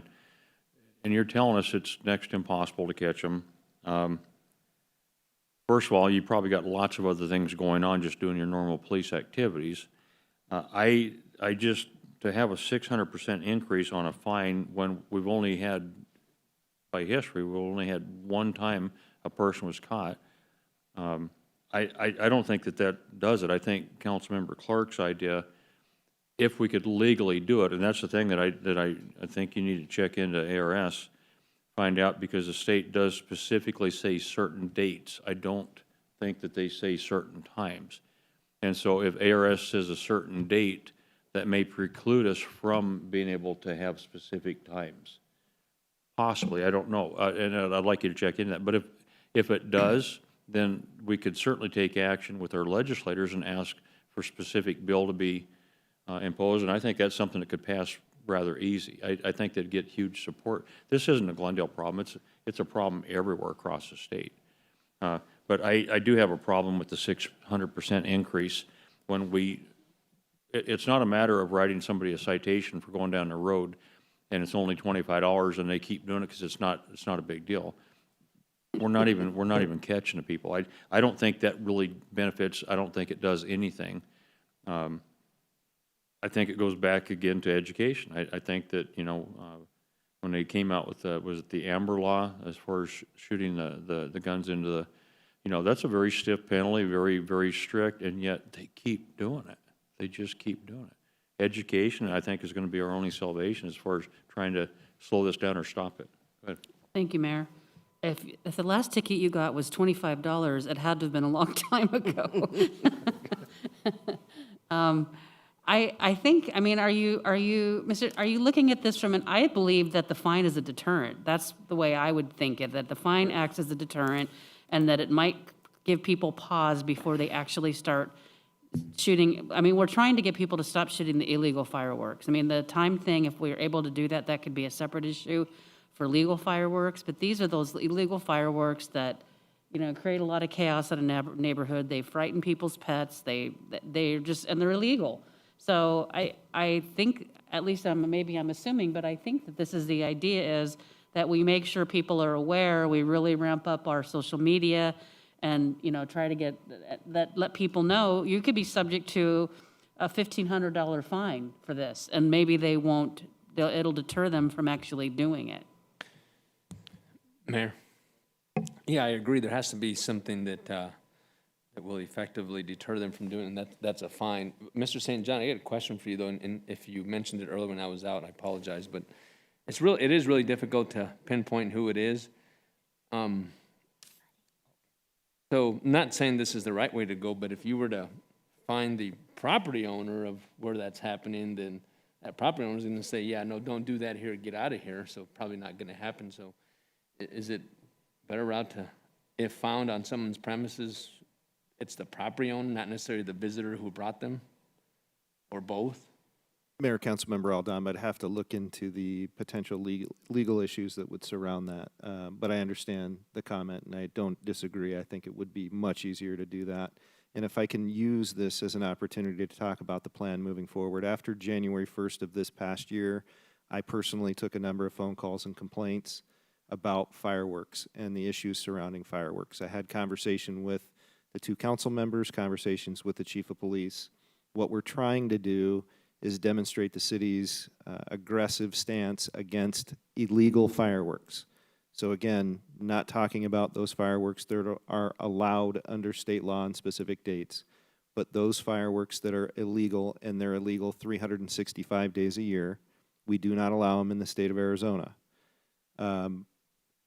Putting plainclothes detectives out on the street on those evenings where we anticipate the use of those types of fireworks. So of course, that would be 4th of July and New Year's Eve primarily, but there may be other days that we would have plainclothes detectives out that would have an easier time getting into neighborhoods and observing actual violations. So we start with a stiff penalty and telling our community that the city of Glendale is not going to tolerate this. A very robust marketing campaign to educate the community on the new fine amounts and what we're doing as a police department to try to find the people that are using these illegal fireworks. So let them know there are going to be undercover officers, plainclothes detectives roaming your neighborhoods. If you're shooting off illegal fireworks, you're going to get caught, and it's going to cost you a certain amount of money that's yet to be determined by this council. And my apologies for putting the dollar amounts in there. I was just using it as a placeholder. It can be anything the council desires. It doesn't have to be 1,500 and 2,000. Anything the council finds consensus on for first and subsequent offenses in the first in a 12-month period, up to $2,500. So the class 1 misdemeanor is a range from $250 minimum to $2,500 max. And I'll also tell you, a $1,500 fine is not necessarily what the person would pay. There are court fees, other administrative fees that are attached to that $1,500. And if I understand correctly from the courts, a $1,500 fine would actually cost someone closer to about $1,800, $1,900 at the end of after they've finished paying all the fees and penalties. Mayor? Go ahead. Thank you. I think there's some confusion about what a permissible firework is. So if you'll bear with me, I'll read to you from the Arizona State Statute, the definition. Permissible consumer fireworks means the following: ground and handheld sparkling devices, cylindrical fountains, cone fountains, illuminating torches, wheels, ground spinners, filter sparklers, toy smoke devices, wire sparklers, or dipped sticks. It does not include anything that is designed or intended to rise in the air and explode, or to detonate in the air, or to fly above the ground, including fireworks items defined by APA 87-1 and known as firecrackers, bottle rockets, sky rockets, missile rockets, helicopters, aerial spinners, torpedoes, Roman candles, mine devices, shell devices, and aerial shell kits.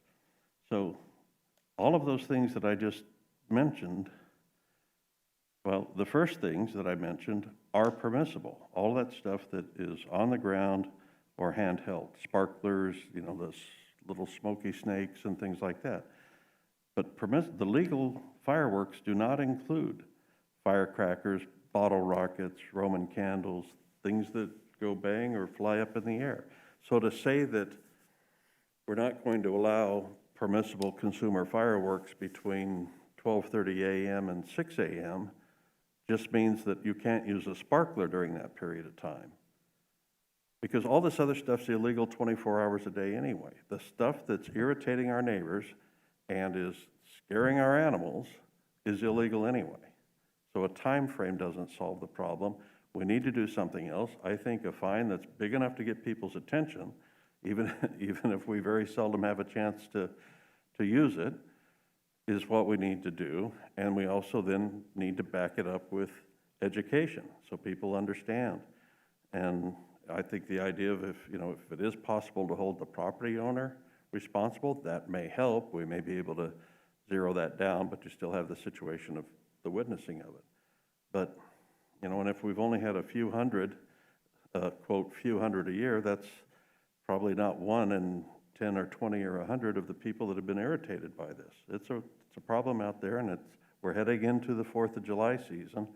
Here's an opportunity to do something. It's on our agenda tonight, and we have an opportunity to do something and to, pardon the expression, create some noise about this so that we can at least be trying to provide some relief to our residents and their pets.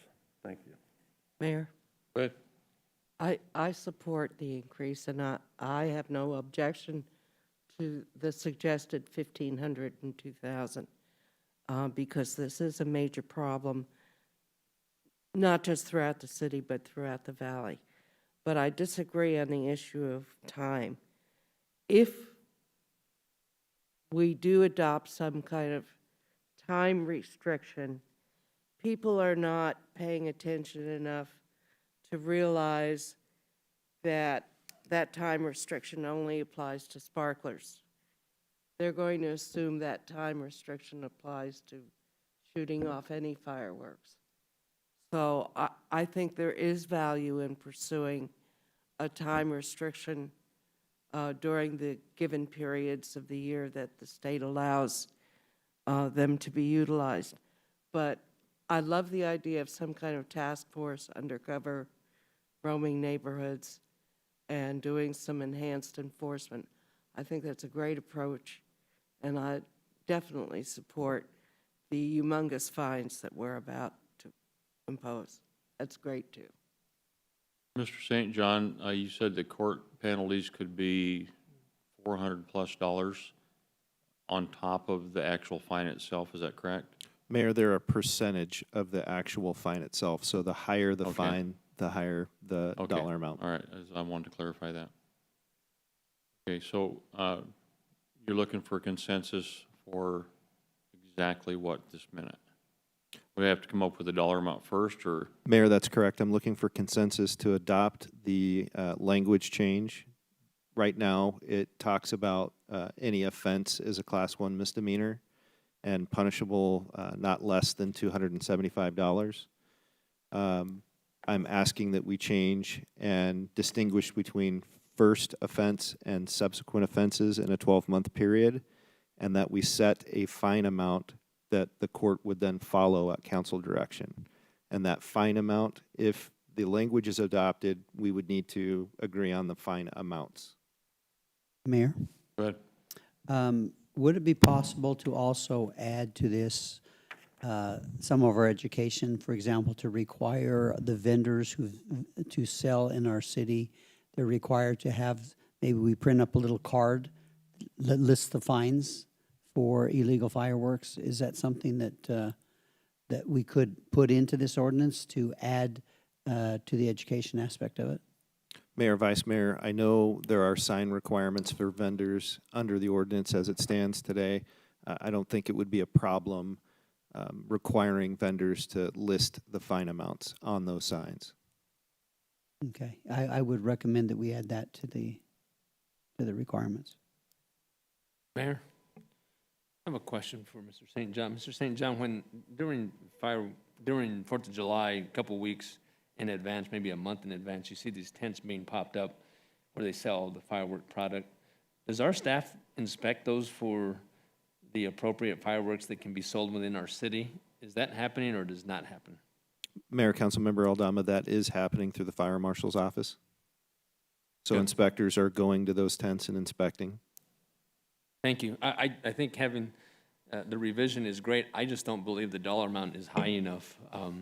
We need something to really deter these folks from doing it. I know in the neighborhood I live in, it's a war zone until 4 in the morning. They just don't quit until they're tired. So I think they've got a cachet of fireworks, and it just doesn't stop. So I don't think that's enough.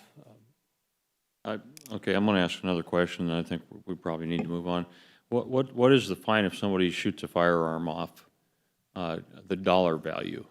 I know it's criminal, but what is the actual fine if someone shoots a pistol or a rifle?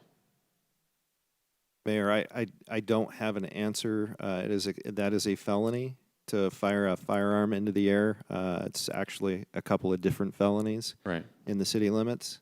And so court-imposed fees and fines associated would be in the thousands of dollars, I would assume. Okay, and that's made everybody quit doing it, right? Mayor, no. Okay, but that's sort of my point. I mean, and I'm not trying to be smart, but I'm trying to point out a point. If we don't change people's way of doing things by education, they already know there's penalties. They know that if you shoot somebody and kill them, there's penalties, and yet people keep doing it.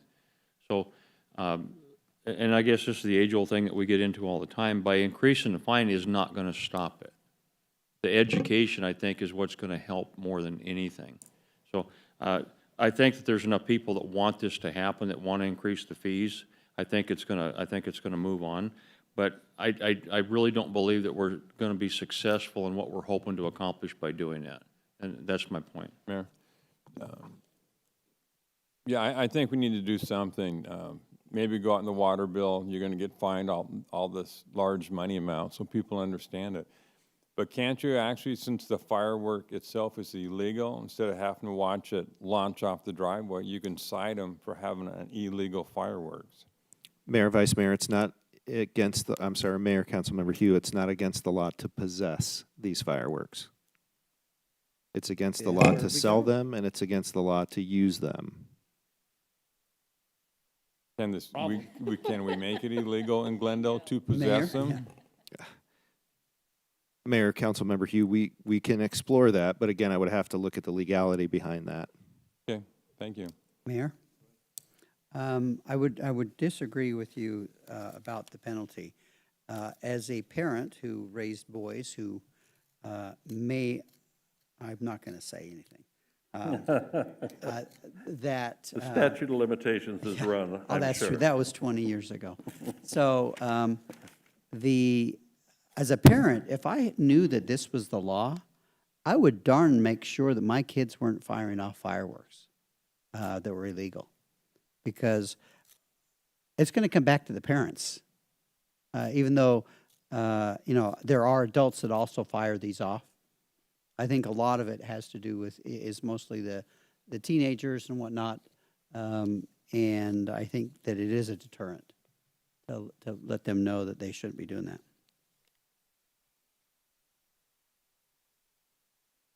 Okay. Mayor, I hear there's consensus on the language change. Is there consensus on the 1,500 and 2,000? Yes.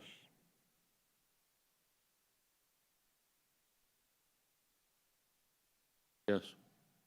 Okay, thank you. I think there are some recommendations to look at other aspects of the fireworks ordinance. And speaking with Mr. Bailey later yesterday, I don't think we need to take this to council tonight in the voting meeting to have the effect that we need for this 4th of July.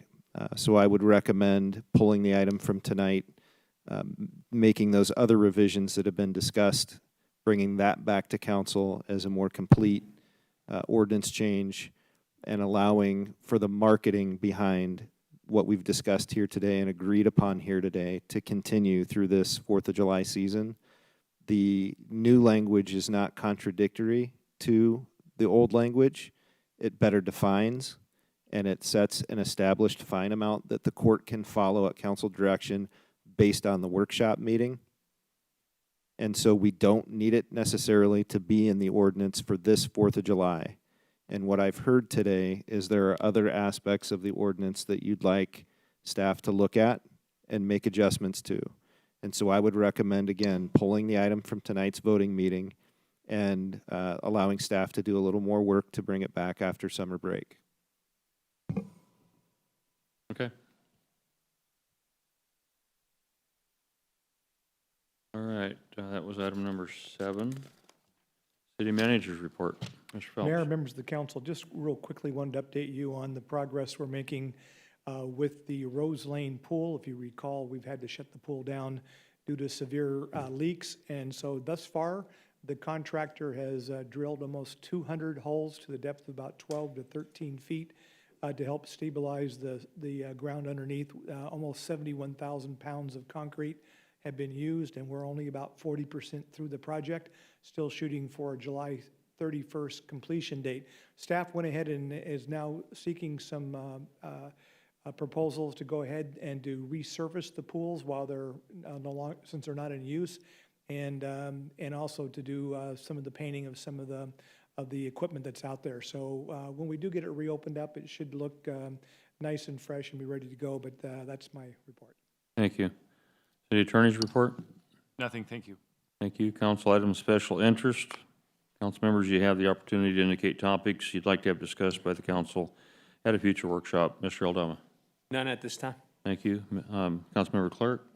None at this time. Thank you. Councilmember Hugh. None, Mayor. Thank you. Councilmember Tomachoff. Mayor, I do have one thing. I would like to have a workshop, an update on Glendale 1. I'm having residents tell me they're getting emails, text messages in the middle of the night. Their emails are not recognizing. The email shows a number as a sender, so it's going to spam. So the communication, there seems to be some glitches or something, and then also what the intent was. I don't believe that the intent was to not have staff communicate with residents, and some departments are contacting the residents, and some are really not contacting the residents. So I'd like if we could have a workshop on how it's working, and we can all share maybe some instances where it hasn't worked all that well, and what the intent was. At least I don't think our intent was to not have actual communication between the residents and staff. So, thank you. Thank you. Councilmember Turner. Nothing today, sir. Thank you. Vice Mayor. Nothing, Jamie. I have nothing. We'll move on to motion to go into executive session. Can I get such an animal? So moved. Second. I have a motion and a second to go into exec. Any discussion on a motion? Hearing none. All in favor, vote aye. Aye. Any opposed? Your guys do have it. That motion carries. We are recessed for executive session. Just down the hallway.